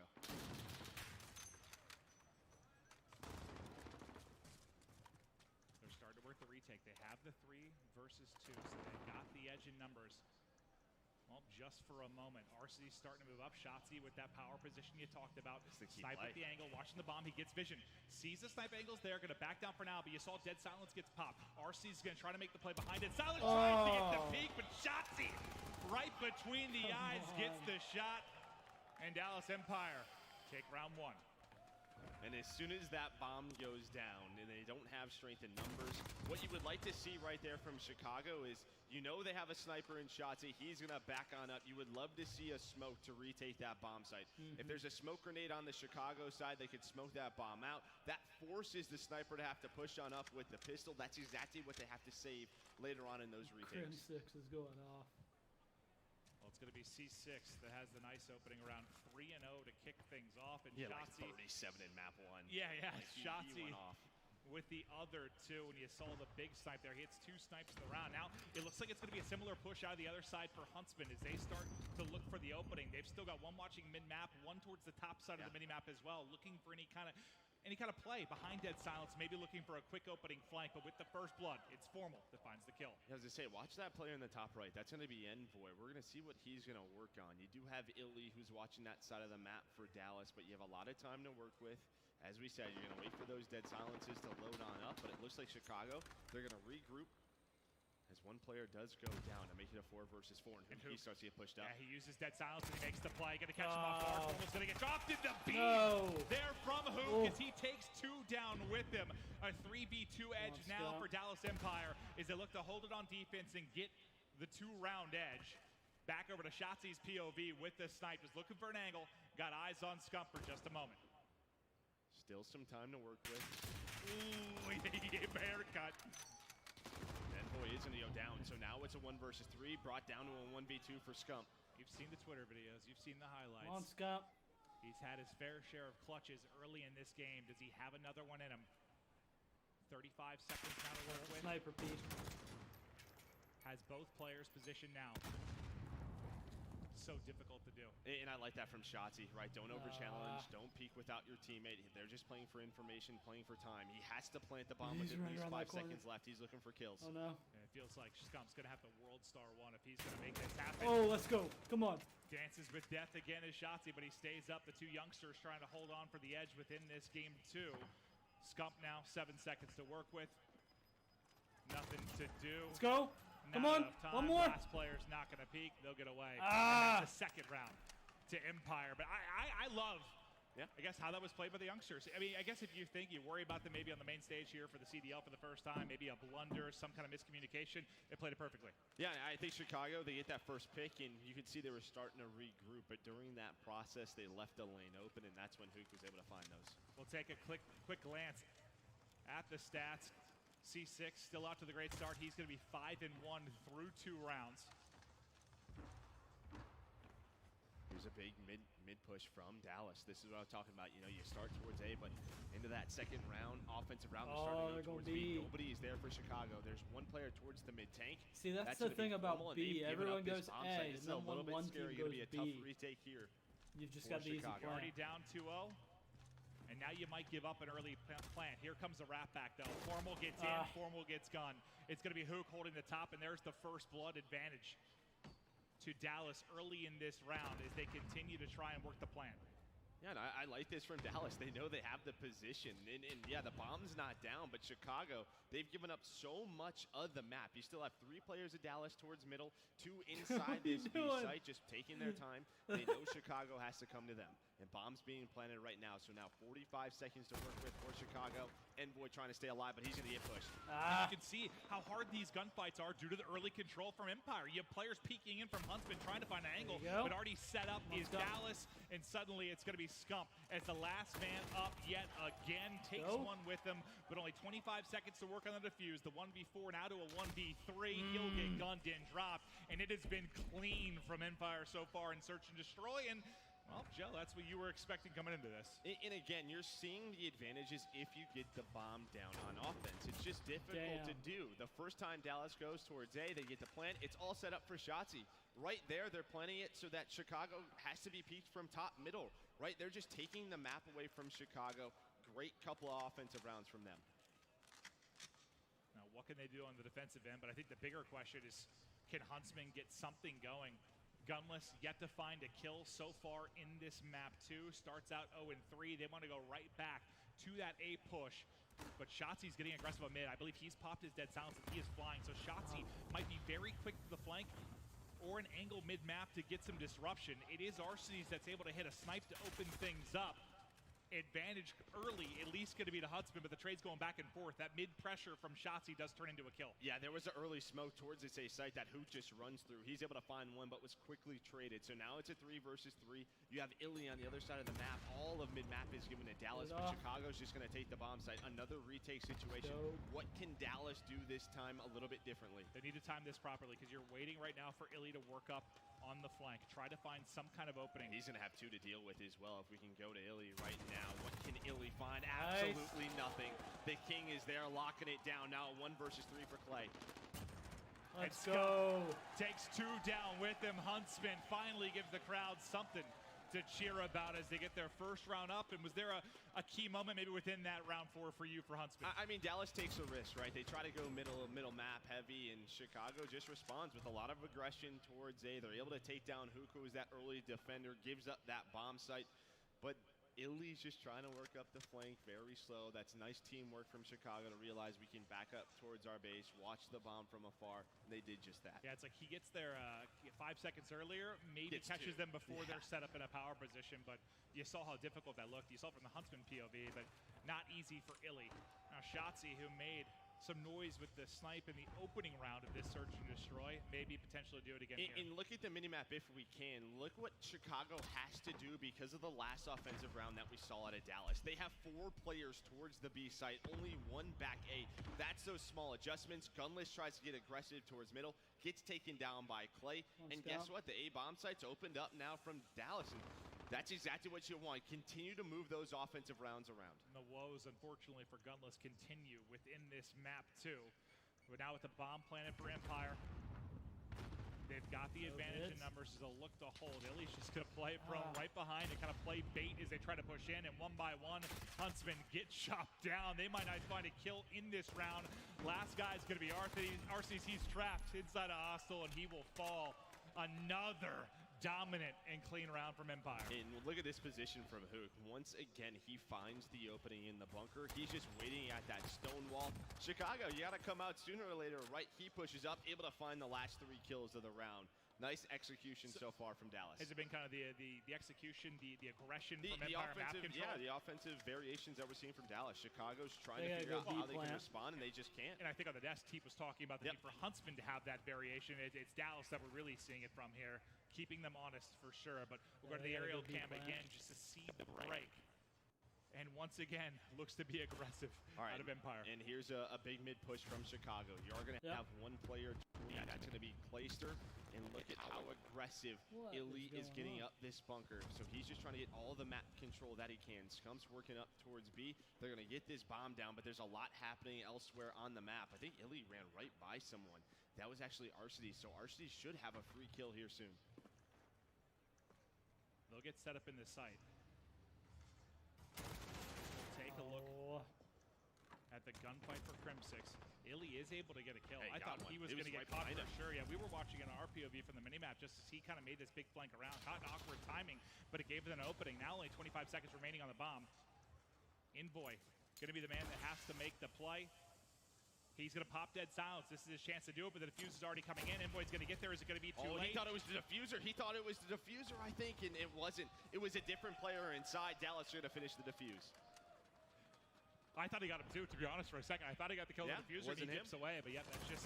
And we he's just talked kind of about guessing there, because he knows if he overstays his welcome, he's going to get picked, the round's going to be over. When you're retaking, you want to smoke, right, to smoke the diffuse off. You see what happens. If Dallas doesn't have this smoke there, he hits the nade kill, probably gets the diffuser, able to get away with his life.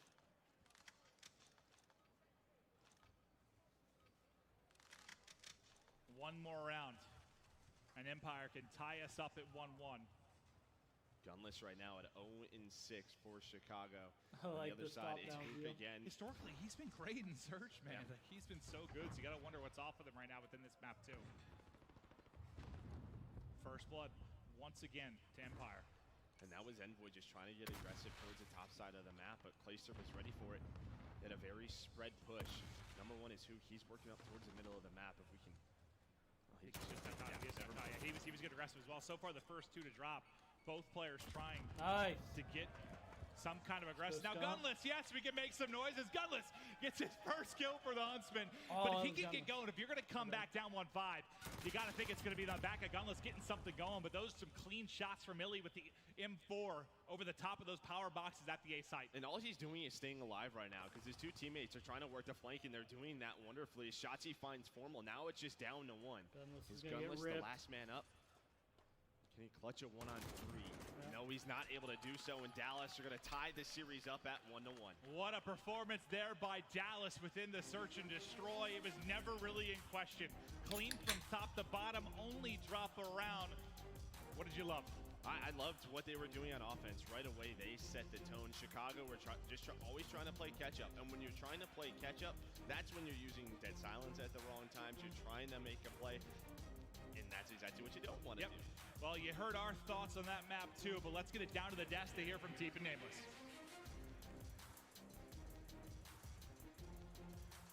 Thank you so much, guys. Incredible start to CDL. Let's just talk about what we just saw. It's a lot to take in. I was very, very excited about seeing some gameplay. I mean, starting off as a cave, hardpoint, I felt like it was so difficult for Dallas Empire to set anything up when Chicago were just breaking everything that they were doing. A scrappy time at the beginning from them, but then Chicago, they managed to get that first full hold in the second hill. Nameless, talk to me about what you saw there. Any interesting things that were coming from both of these teams? Yeah, I mean, they really dominated that soccer field hill. They were just racking up so many points, and then when it got to that last hill, on both rotations, they picked up a big chunk of time, and there was one significant time they were able to chain it into the first hill as well. So when you get a lead like that, you can just keep them off the hill. We were kind of talking about that in the last segment. You can just keep it white, keep it contested, keep them off that hill, and then close it out in the very end. And pretty much across the board, they all played fantastic. Yeah, the biggest thing we need to note is holding that last hill into first is an easy rotation. Empire kept winning that cave hill and rotating over towards the fifth hard point. It's a trek all the way over there, right? The travel distance is just insane. So I think that's where just looking at the time alone on the rotation, Empire was kind of at a disadvantage, but Huntsman did really well to chain that time together. And then the one thing I want to note in terms of hill time too is the hill time was spread pretty even for the Huntsman, but in terms of the Dallas Empire, Shotzi got so much time for them, 165 seconds. Damn. Who else is getting in the hill? You want someone like Shotzi as aggressive as possible on the hill. It's a mistake to have that guy eating up all that time and not, running at them over and over again. And that's scary if that's going to be the case, because online he's been the guy who's been picking up 2 minutes of hill time every single map. Yeah. So if it doesn't translate over to land, it can be very scary. But it was an extremely close game, and RC's and Formal both went off. So maybe it'll change up on this game number 3. Indeed, I was very impressed with Shotzi. He was really good in terms of his knowledge and his tactical gameplay there, fitting into his team nicely.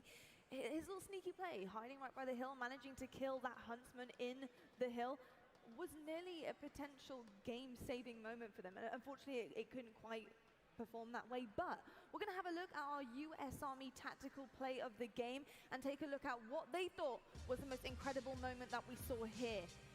Now, here we go. We've got Gunless last alive right now, and we've also got Claysis. It's a 1v1 here, TP.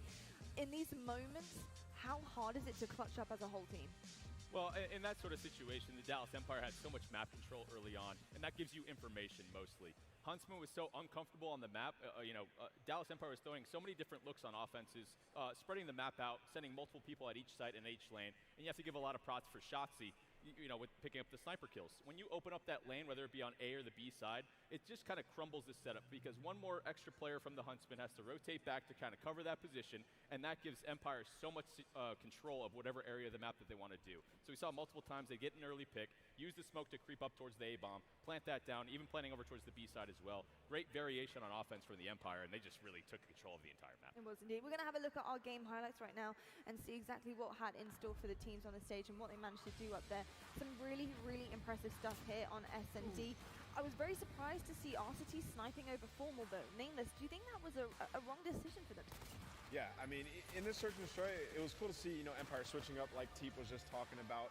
And when you build an early lead like that, it gives you sort of that privilege to be able to try different things out on the map and go towards B because, you just dominated them at that A site. They're going to probably start to stack it. So, we saw Illy creep up to that bomb every single round with that smoke, get it down. And then we saw Hoop get more comfortable playing in the trench, and he started to pick up those 2 pieces. And that just allows it to be so much easier when you get that first blood to win those rounds. And Shotzzy off the bat, I believe that they were actually down in numbers, and he had that sniper, and he was able to just pick all of them off before they can defuse it.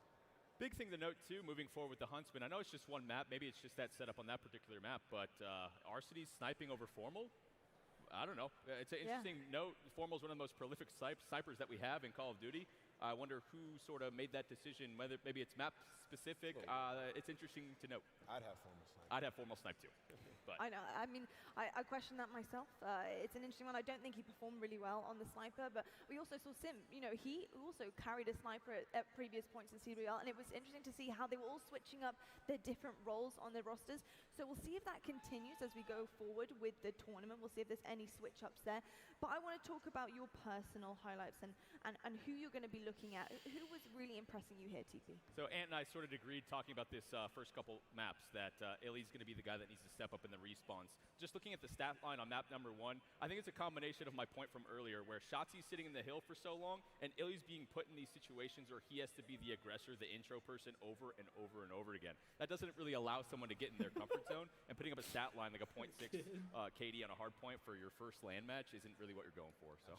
Nameless, I've got to ask you your personal highlight. Who did you have your eyes on? Who were you impressed with? Yeah, I mean, it was Illy. I wanted to see him, step it up in that game too, and he did. He was playing that role, getting over to the bomb and planning it. But I think Arcity's on that game 1 was incredible. He was dominating them. He went like 32 and 19. And, it's not easy to outshine the players that he teams with. He teams with some super slayers on this squad, and he just played so good from top to bottom. I'm excited to watch him throughout the rest of the series. Me too. I think that makes all 3 of us up here. Well, we're going to head over back to our game now. I want to see what's in store for map 3. Heading over to the casters. Thank you, Lottie. We're all tied up, 1 apiece. Maybe not going as expected, but one that seems like it might go down to the wire. So the top teams coming in. Respawns, we thought were pretty 50-50 between these 2 teams. And maybe you give a slight advantage, but what I was thinking was that Dallas was going to be that good at search and destroy, and that's exactly what we saw. They were comfortable. Very, very comfortable. But now Dom, we haven't seen it for a long time. It has been one of our game modes. We've had Uplink, we've had CTF, we had Control last year. We've had a variation within that map. Within that mode. Now we go to Dom. Early on, I guess, what have been your thoughts about what you've seen from teams just in scrims on this particular mode? On domination, there is obviously we're going to have 2 halves, 6 minutes both sides. There is clearly a preferred side, right? We're going to Hackney Yard right away. It's A and B, and we'll get to that. And because you have 2 halves, when you're spawning towards that C side, you're immediately going to want to try and flip. I mean, you're immediately going to want to try to get towards A, get the spawn that you want, and then work your way towards that B flag. All these teams, I'm sure, have been saving a couple of pushes, and I'm excited to see that. I am too. And thinking back to Ghost, though, has there been anything that's been really different to you kind of about domination or that you've seen within the scrims for this particular tournament? Well, I mean, obviously we could talk about online scrims, but obviously some things change coming into this weekend now with the neutral flag. We'll see how teams play. That's right. That just got changed a couple days ago, so that's going to add some diversity, I would think. Yeah, so now maybe you have 1 or 2 pushes towards the B flag while it's neutral. You don't have to try to cap the flag as fast as possible. It just comes down to those couple of key pushes, similar to what we see in Hardpoint. We'll wait for the players to get jumped into the Dom. We're going to be going to Hackney Yard, and this, it's been, I guess it's been interesting for this particular map because, well, when we saw this title at first, remember when we played like way back in the beta, we're thinking, oh, it's going to be a little bit slower paced, you know, maybe back to more kind of old school like we expected, right? And then once we actually hopped in and saw them playing Dom and some of the hard points, like, it's insane, like the pace at which this game is played, and that's partially due to the fact that they're playing in 5 versus 5 now within the professional side of things. But Hackney Yard's one that's just, it is fast, it is furious, maybe slows down a little bit for Dom, but it's going to be entertaining, that's for sure. Yeah, it'll be interesting to see. I mean, we've heard some rumors on some maps that some teams are running 5 submachine guns or 5 MP5s. What do we see here on Hackney, right? I think there's a lot of power positions for those M4 or assault rifle players. You know, you have all those brick walls, you have top green, you have top balcony, top tire shop. There's a lot of different angles that you can work and really catch a lot of these MP5 players running around. But we'll see what each team wants to do. I mean, maybe it's something as well where you're switching it up depending on the setup that you have. If you have AB, maybe you switch to multiple assault rifles. I don't know how I feel for these two squads. Like, who's gonna take this? What's our map 5? Is it Piccadilly? Piccadilly. Oh man. Which, just thinking of the lead up into this, we've seen almost none of, at least with the teams practicing against each other. There's been a handful that have played it, but not many. But I'm being told the game is ready to go. We're going to get right into domination, see who can take the swing game, who can take the 2-1 edge within this best of 5. The first respawn goes the way of Huntsman. We'll see if they can assert their dominance once again in domination. You have any key players to watch within this map and mode? I think I look at Envoy for Chicago, right? We talk about some machine gun players, and I think he's just so intelligent. He knows the exact plays to do so many times, and we've watched them online. It's been interesting to watch them because he's been more vocal than what we've thought. And then on the side of Dallas, I do think Illy does need to play at a bit of a higher level. Him, Hook, and Shotzzy should be dominant on Hackney. All right, just looking to get this one started. Dallas, Chicago, domination, Hackney Yard, as they'll fight it out for the 2-1 edge. As we'll take a look through the map, but just, you know, you think it's coming from our club, you just cut the map in half. I mean, just size-wise, this is going to be so much smaller, and with the spawn system, how it works, how quickly you're going to be able to get to these points. But you kind of talked a little bit, now that we're taking a look at the map, you talked about the fact that it's AB preferred for that 2-cap control. Why is that? Yeah, so one of the big reasons is when you have A side, you have the big window to throw grenades in over towards the B flag, right? It's just so much easier to defend. You spawn a little bit closer. The C side, you can get put into some tough spawn situations, but here we go, map number 3. As Scup just flying right into top L, looking for any early pressure through the mid steps. Right into B is going to go Empire. They're going to be spawning on that A side, so you think they've got the early edge. So if Chicago is able to get some sort of early break, some sort of early flip, that is massive. But so far, at least on that opening push, it's Dallas that's able to hold on and get B control. Yeah, but it was Clayster who actually went into a very interesting spot towards that top brick. But you do have one player working all the way around. That's going to be Gunless. Does work his way towards A. He's going to have to win a gunfight or two if they want to try to cap this flag. He is going to neutral it. That's a great play. You see him hop off of it as Crim's fighting towards the middle of the map, but Gunless still alive towards A. Nice. Gunless is going to stay up. He's actually going to take a second with him, and now you see the flip is coming already for Huntsman. We talked about the AB preference, already there with the flip. Huntsman going to get that locked down, now try to fight towards B. I mean, even though you have A side, you still have to get B done. So it's like step 1 is done. Now we focus on step 2, the pressure in towards that B side is Gunless and Envoy. Start to fly on through, set up at the Vandal B Gunless, support coming in from Formal, 3. Gonna drop from the Dallas Empire, and now the point starting to build. This is great from Huntsman early, considering the side they started on. Yeah, I mean, you already saw sort of the importance of neutraling flags, because Gunless, if he has to sit there for 5 more seconds without hopping off it and winning a couple of gunfights towards A, he probably goes down, and the setup doesn't flip. So a great play from Gunless, making up for that map 2 performance. Formal on your screen, able to find a couple of kills. Now what can Dallas do to try to flip these spawns or at least get some B control? They're trying to do it, but Huntsman continue to hold on. Watching this half wall side of the map is Arcitys, and that's been one thing that's been stellar from him, because we think about his gameplay over the past couple of years. It's AR, AR, AR. We've seen a lot of the MP5 just due to the strength within this game, and Arcitys has been absolutely disgusting with it. But like we saw Gunless break towards A for Huntsman this time, it's a chance for Illy and Empire to do it, but they're going to get shut down. Yeah, I think he gets a neutral off, but that was it. So as you can see in the kill feed, four in a row, and they're starting to work towards C. They may hop off this. It looks like he's going to go for the full cap right away. As Envoy, can he finish it? He does. The 3 cap is in for Chicago. So it's big now if you're at home to kind of watch this minimap and see where those blue arrows are spawning. Where are they going to prioritize to try and get the break? Because they've got to pick a side. Right now, absolutely punished by this 3 cap from Huntsman. It's an 11-4 start from Formal that is going off. God.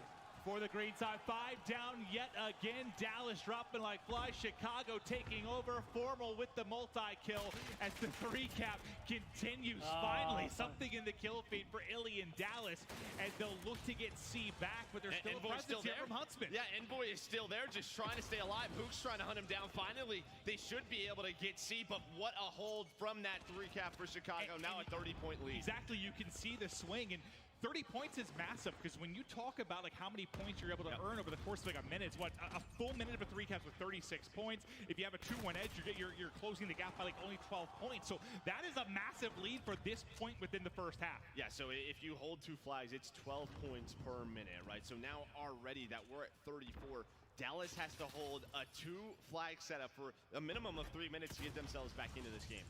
Well, before we talk about how long they need to hold it, they need to get it. Right now, they have just been throttled trying to get towards B. You can see how back, they're almost playing scared in the sense of they're worried about the aggression from Huntsman to try and bring the 3 cap again. They're waiting for their teammates to come off spawn, and we should kind of mention that too. One of the key differences here, maybe if you're a new viewer, when we talk about time to spawn in, you almost have to value your life a bit more in domination, because what, you've got 5 seconds that you're waiting to respawn in versus something like Hardpoint, which is significantly less. You gotta value your life as Formal continues to light it up. Now 6 in a row, out to 19-5. Can Formal keep it going as he locks down B? Will hop out to the static cam as he's gonna fly into top L. Look to keep the streak going. Here's footsteps below him as he looks to hunt. Shotzzy within bottom L, I believe, has dead silence pop, so he's going to make this as difficult as he can for Formal. I mean, you just look at the slaying right Formal now. wins it. Yeah, Formal wins another one, but the slanger, Formal is quadruple positive. He is 20-5, 7 in a row. Everybody on the Huntsman close to double positive. Scump is 6-5. He's just been hanging out on the side of Dallas. This is what we were worried about. How are they going to play on land? And right now, all of them struggling in this domination. Getting torched. I mean, They're getting dominated. You mentioned quad positive from Formal. You're all sitting around double to triple negative on the Empire side. They've got nothing going. And this brings us back to the opening of this game. They had that preferred spawn to start. They spawned towards A and had the early 2 cap. But within, what, a minute? Basically, the pressure from Huntsman just too much. The lead now up to over 55 down again for Dallas as Huntsman continue to apply the pressure with 45 seconds remaining and a chance to expand upon this lead. Yeah, I mean, if you're Dallas, you want to get something here through this something, lag. anything. You want to get something going, but I mean, you just look at the kill feed. It is green after green, 5 down after 5 down. So you knew that there was a chance for Chicago. Hell yes, Formal. Within the hard point, go. but you couldn't have expected this dominance. Is now Formal is up to 10 in a row. Finally, he's going to fall, but what a stretch it was from Formal, and what an effort from Huntsman. As this game, you can't call it over, but they have blown the doors off at Empire, getting embarrassed in map 3. This is just not what we expected, right? A lot of people, you saw the power rankings from Nameless, had Dallas at #1, but Chicago making a statement there in that first half. They're up 60 after a half. Joe, so just for those at home, we've got 6 minutes second half.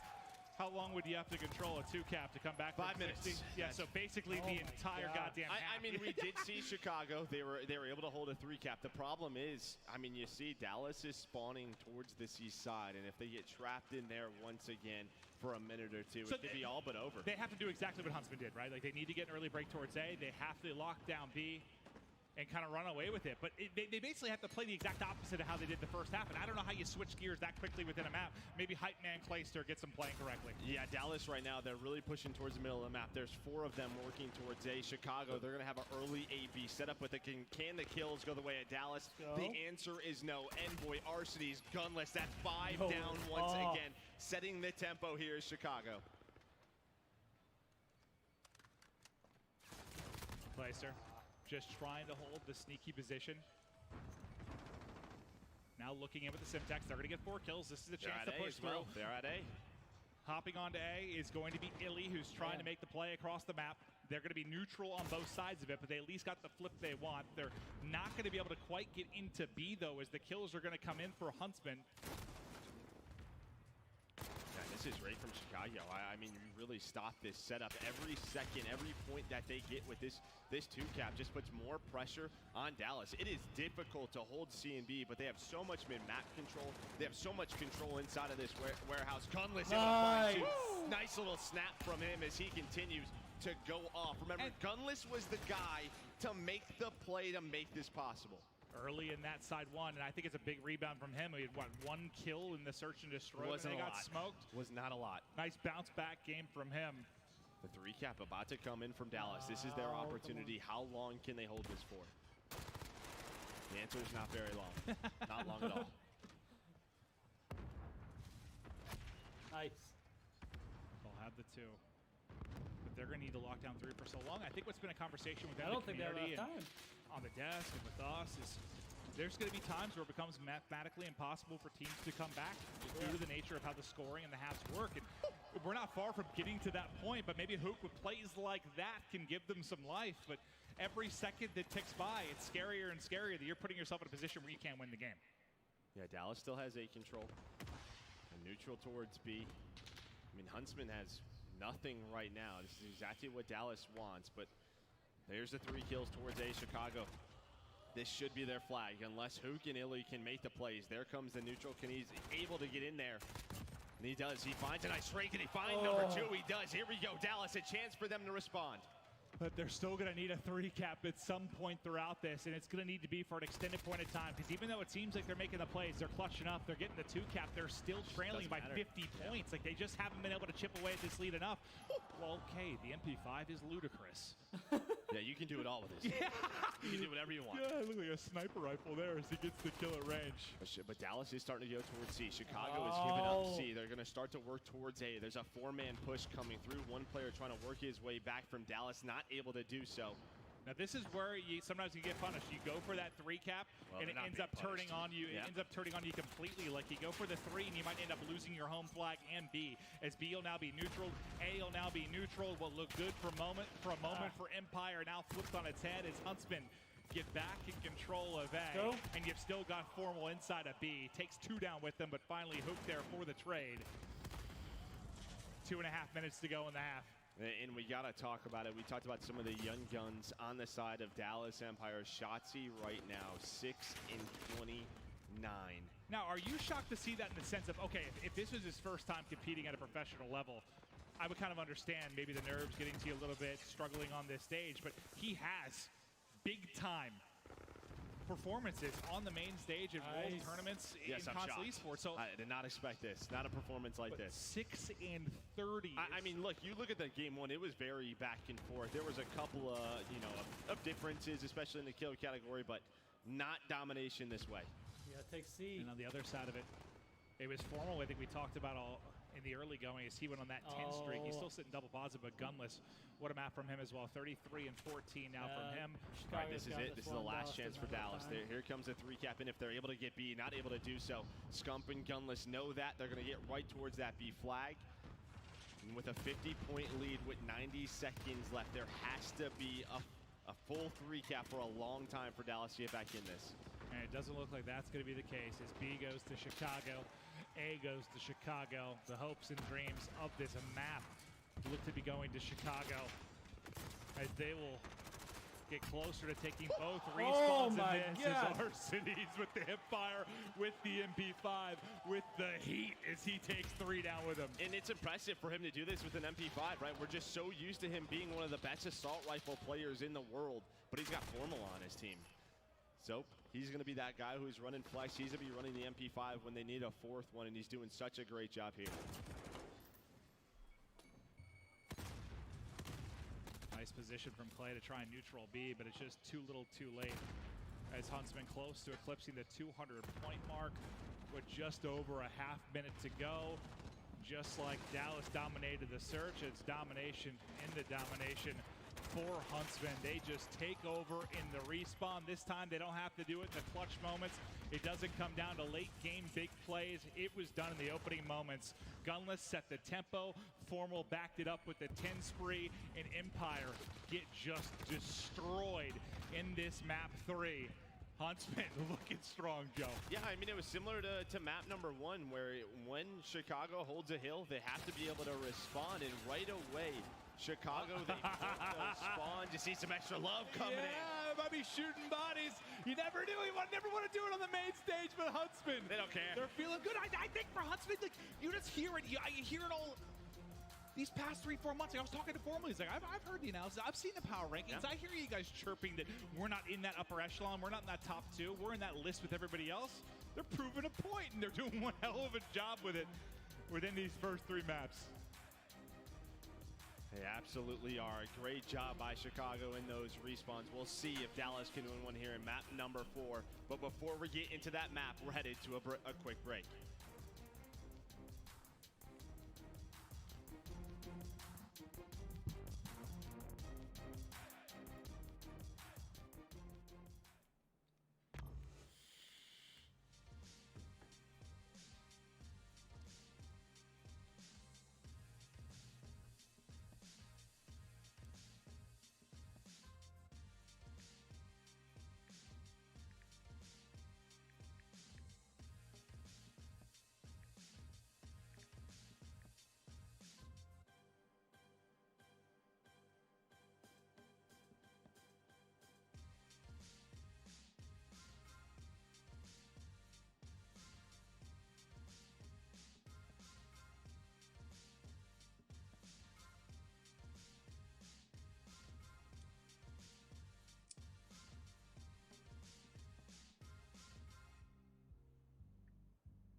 Welcome back. Chicago controlling the series thus far. Game 1, Game 3. They take the respawn. Now we'll head back to a respawn this hardpoint Game 4. We're going to Gunrunner, which I think for a lot of the kind of like every map and mode combo seems to be the favorite kind of the community, favorite of the players. So this is one we expect people to be very strong. And when you and I first hopped into some of the Chicago scrims, I think they were playing Atlanta. they looked really poor on some maps in that particular matchup, but when they got to Gunrunner, they looked really, really good for us. So I think that's what might spell disaster here for Empire. I mean, when you look at the respawns, they've been looking really, really good for us as well. So you have to feel confident if you are Chicago. They're doing so well right now, but Dallas, I mean, it's time to step up or, well, you lose your first match. Yeah, and obviously there's a very, very long season ahead of us. There's a lot of Call of Duty to be played, but there's a lot of trash talk coming into this. All this stuff about C6, Crim6, and his revenge tour, everything about how strong Dallas was going to be, and they have not been that so far, at least in the respawns. But I do want to take a look at the overall stats. You can see how lopsided it was. You know, we were calling out some of the key stats for you throughout the course of that map, but I want to look at just the leaderboard and how this broke down because it was unbelievable. You have an average KD of nearly 1.5. Like, that's just ridiculous. That's ridiculous. Like, you're not going to lose respawns ever if that's the case. You're plus 40. We don't talk about that 50. Many times a year. 50. Plus 50. My math is great, Joe. Thank you for that. I got you. I'll pick it up. Thank you. Thank you. 50. And yeah, I mean, it was Gunless. It was everyone, right? I mean, it was just like we saw in map number 1. Such a balanced effort from them all. Well, if you're at home taking notes, maybe learning to be a better player, don't get outslayed by 50. You're not going to win many maps like that, but we're getting ready to hop in now to map 4. Gunrunner will be the map. Why do you think this is one of the kind of fan favorites, player favorites? I just think that it plays beautifully in so many of the different game modes, right? It looks great. I mean, sort of has like a 3-lane element to it. There's obviously a lot of little ways you can get through the map, but I think it's just such a fun-sized map. I feel like every year has that one map that kind of fits for all game modes. It's like the strong map that everybody enjoys when you look back over the years, and this one seems to be Gunrunner. Both teams, plenty of preparation within this mode in map. We've seen so much from either side going into it. But now, Empire, they got to get some life. And I mean, eyes have to be on Shotzzy. Shotzzy got smoked. At one point, he was 6-30. And I don't know if there's something going on with him on the stage. I mean, maybe for all I know, he's having some issues with his personal controller. Well, when you're getting 3-capped as long as you are, it is tough. Well, you're running into people playing from power positions at all times, right? Yeah, exactly that. But I mean, if you are Dallas, you have the preferred side to start on this hard point. Really, the 2 hills that we're going to focus on the most are going to be the second hill and the last one, Depot and Warehouse. Those are really the 2 money hills on this map. That's where you can rack up so much time. A nice break from Huntsman. And when I said they had the preferred side, it flipped right away. Yeah, that didn't take long. That didn't take long. You want to lock down that right side of the map, get set up for Depot. You can stack it inside and pick up the time, but the battle at mid-map will still continue fast and furious there as Clayster tries to find some semblance of an opening. Not a lot of time really earned by either team. You got 23 seconds off the play clock already because only 7 points have been accrued through the opening half of this first hard point. Yeah, one difference that we can see right now, you have 5 SMGs on the side of Dallas Empire. We saw we were just on board with Clayster. He was running a red dot MP5, something we don't see too often. You still have Formal with the assault rifle, that M4 for Chicago. But as we are about to rotate to hill number 2, you have Hook all the way on the opposite side of the map. If we can go to his point of view, the way he's playing this right now, he's just trying to wait for his teammates to get there, and well, he's able to find that kill. Does immediately get traded, but this allows his team to get pushed up when Chicago has hill control. And this is one of those hard points where you don't necessarily need to push out. Need to play for mid-map control once you get set up. Like, you can really just stack around the hard point. There's so many corners, so many spots, high or low, that you can be pinned up in, and that's exactly what Huntsmen are doing. All playing around the hard point, trying to come up spawn and get right back into the mix. Due to the pressure, though, from Dallas Empire, you saw one player spawn all the way out. I think that's Inwood. It's going to spawn out deep on the map for Huntsmen and have to try and rally back. Is Empire, with 30 seconds remaining, have gotten into the point. Yeah, Chicago right now, maybe just trying to contest as much as they can. You already see Gunless. He's starting to rotate towards hill number 3. Control that side of the map. So this is a wonderful job by Arcitys as he's able to find 2. Crim starting to work his way through this vent. Inside of pipes is able to find 1. And Arcitys picking up right where he left off. He's out to like 10-5 to kick it off. Double positive start from Arcitys. Yeah, people forget he's a world champion.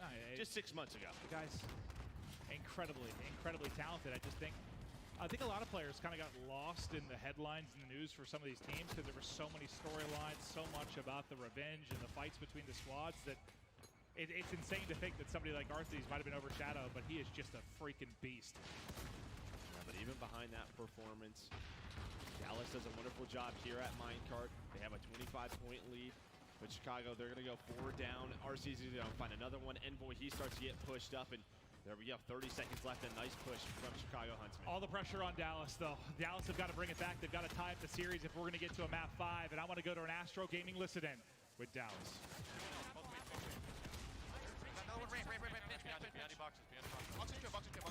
Play for this all time. Get this on. Oh my god, I'm going force, Yo, green. I don't see him hitting it. Green, top green. Green mobile attack. The other one got me you. Right side rock. Two middle, one. Right, yeah, rock. Water to you. Alright, we're good. Make sure they don't push the forest, too. Try to push the forest, They're listening to Chicago. Alright.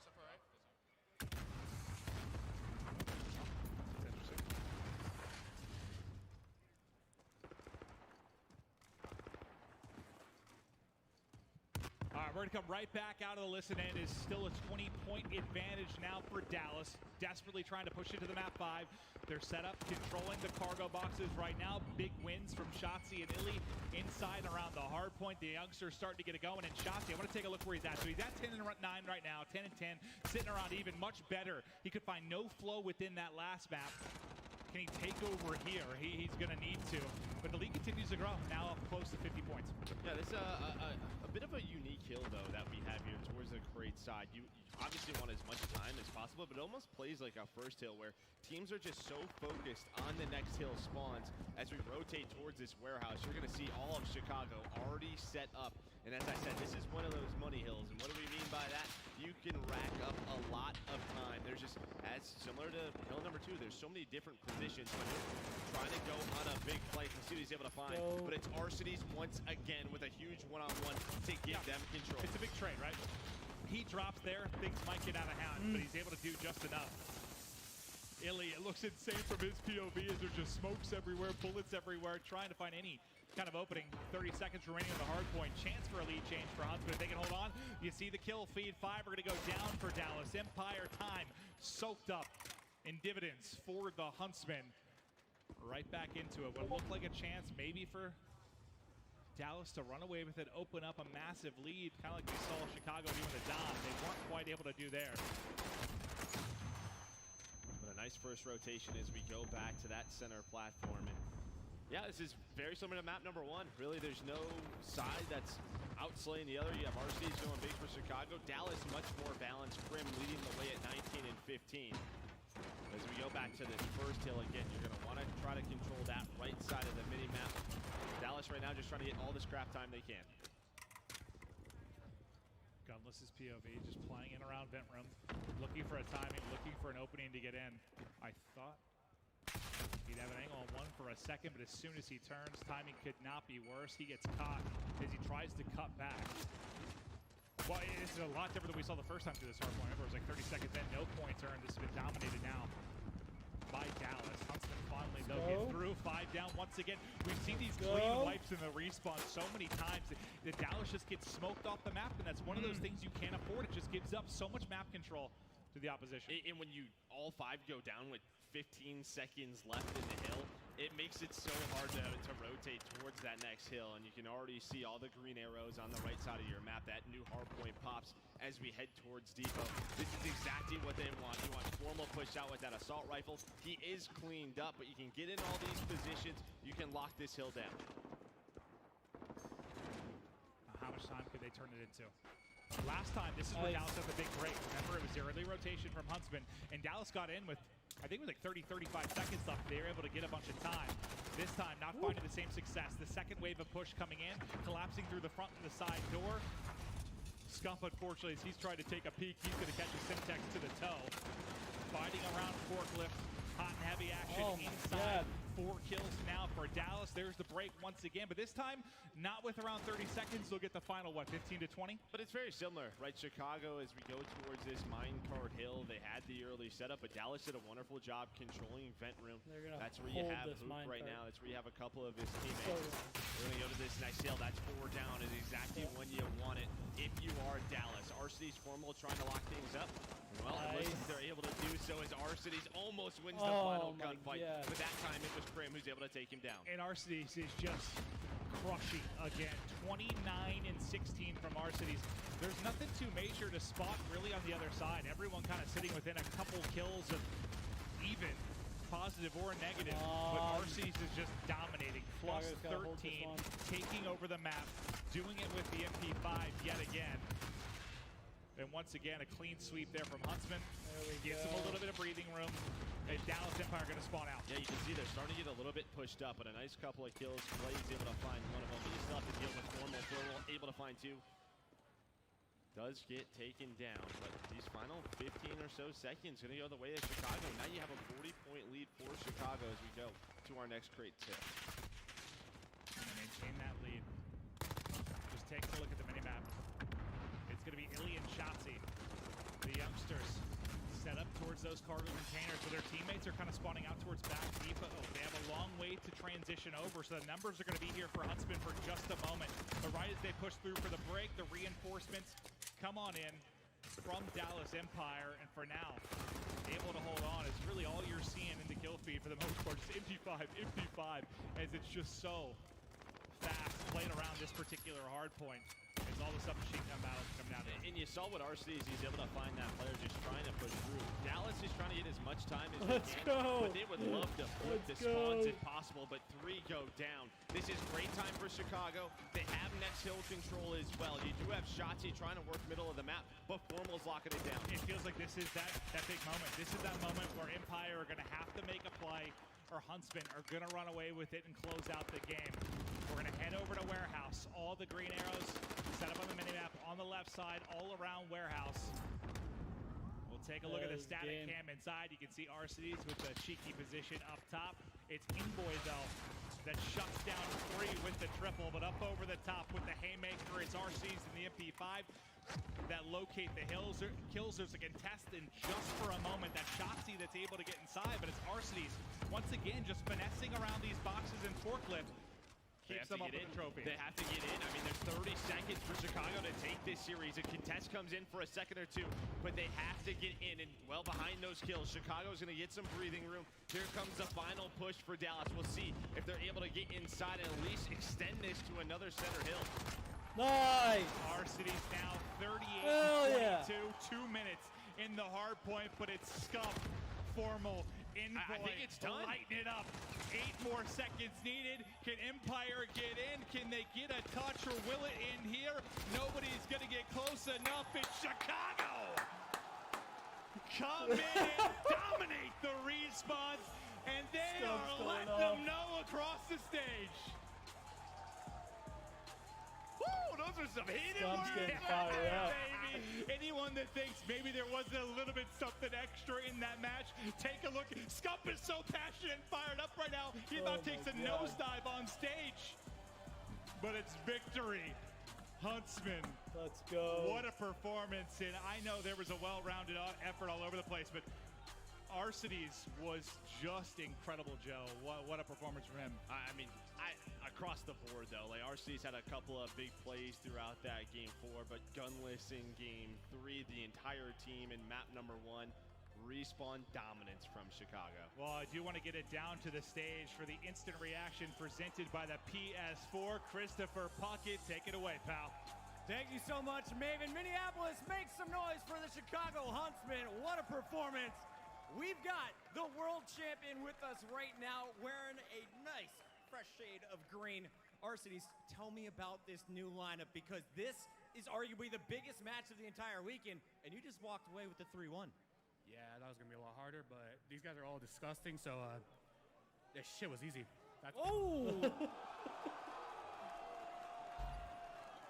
What was the easiest part? Domination. We, online, we're okay at Dom, but those guys were obviously better, but it's land now, so. It's land now. All right, Arcees, I want to talk to you a little bit, because you are now broken up from your twin brother. He'll be on the stage later for the Florida Mutineers, but you're now playing with this lineup. What went into that decision, and how do you feel about it now playing along amongst these 4? With me and Preston, we just want to be known as our own people. Like, we're not the twins. He's Preston, I'm Alec, and that's how it is. There we have it. Arcees, anything you want to say to your fans? You're going to be on the stage one more time on Sunday. We're going to keep winning all year. That is Arcees.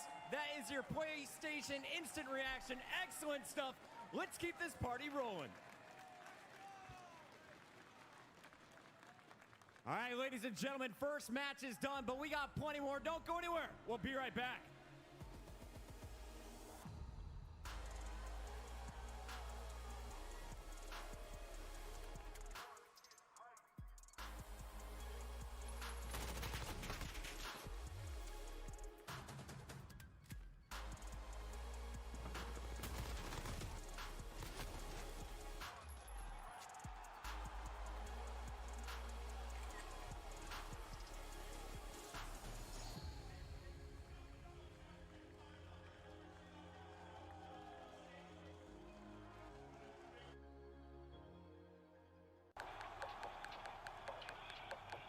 This is it, the official Overwatch League apparel.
Pop that.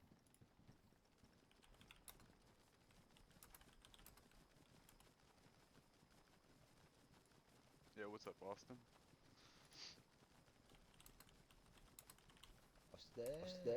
What's up, boy? That's one of my buddies from up here in the States, man. Nice to meet you, Austin.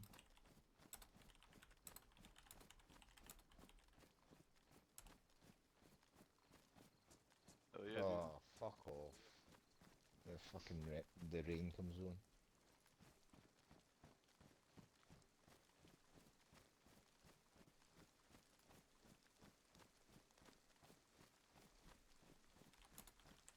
I got that sixth bedroom with that 66. Right. I see.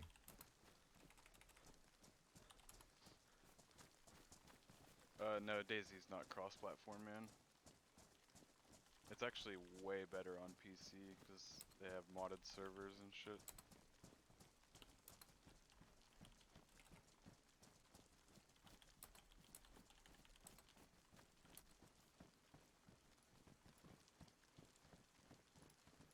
But I will definitely hop on some Call of Duty with you sometime because I play mouse and keyboard. Oh, it's got cross-platform?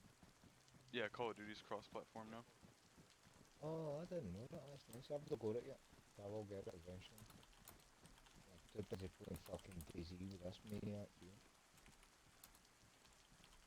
I'll check this guard check real quick. Keyboard and mouse and Xbox is amazing, bro. That's what I use for DayZ. It makes life a lot easier. I'm just way more accurate with mouse and keyboard. In my opinion, I like it. I really like it.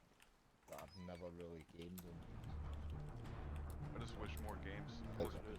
If they add it to PUBG, I'm gonna fucking wreck people. See, like games like Halo Wars. I love Halo Wars, man. I wish it was Yeah, like it's, a game like that. for some That'd be reason, awesome. some games it's a little It's like strategy laggy. games.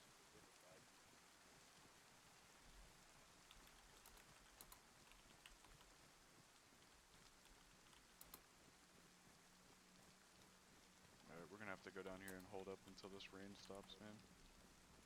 Okay.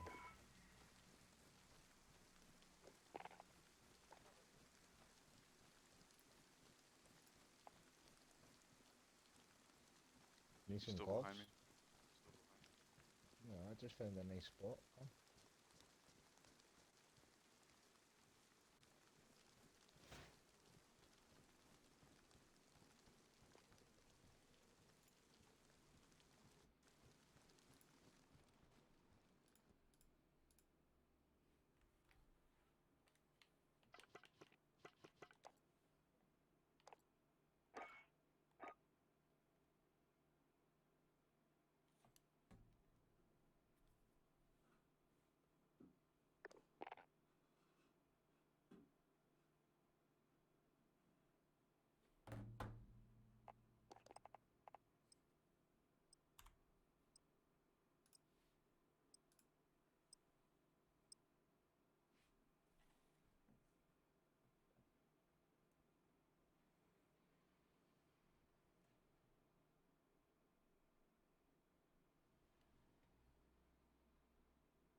Bomb is in play. Attack the weapon caches. Planting the bomb. Secure the area.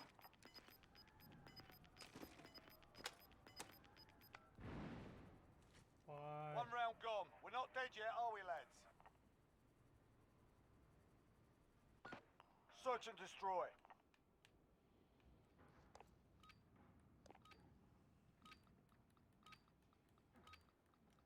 Retrieve the bomb and hit those targets.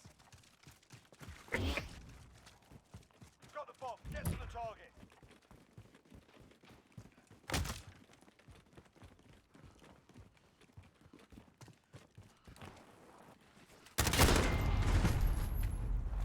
We have the bomb. Top Move. B.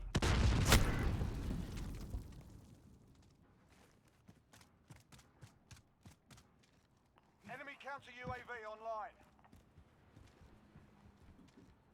He's up top, Mario.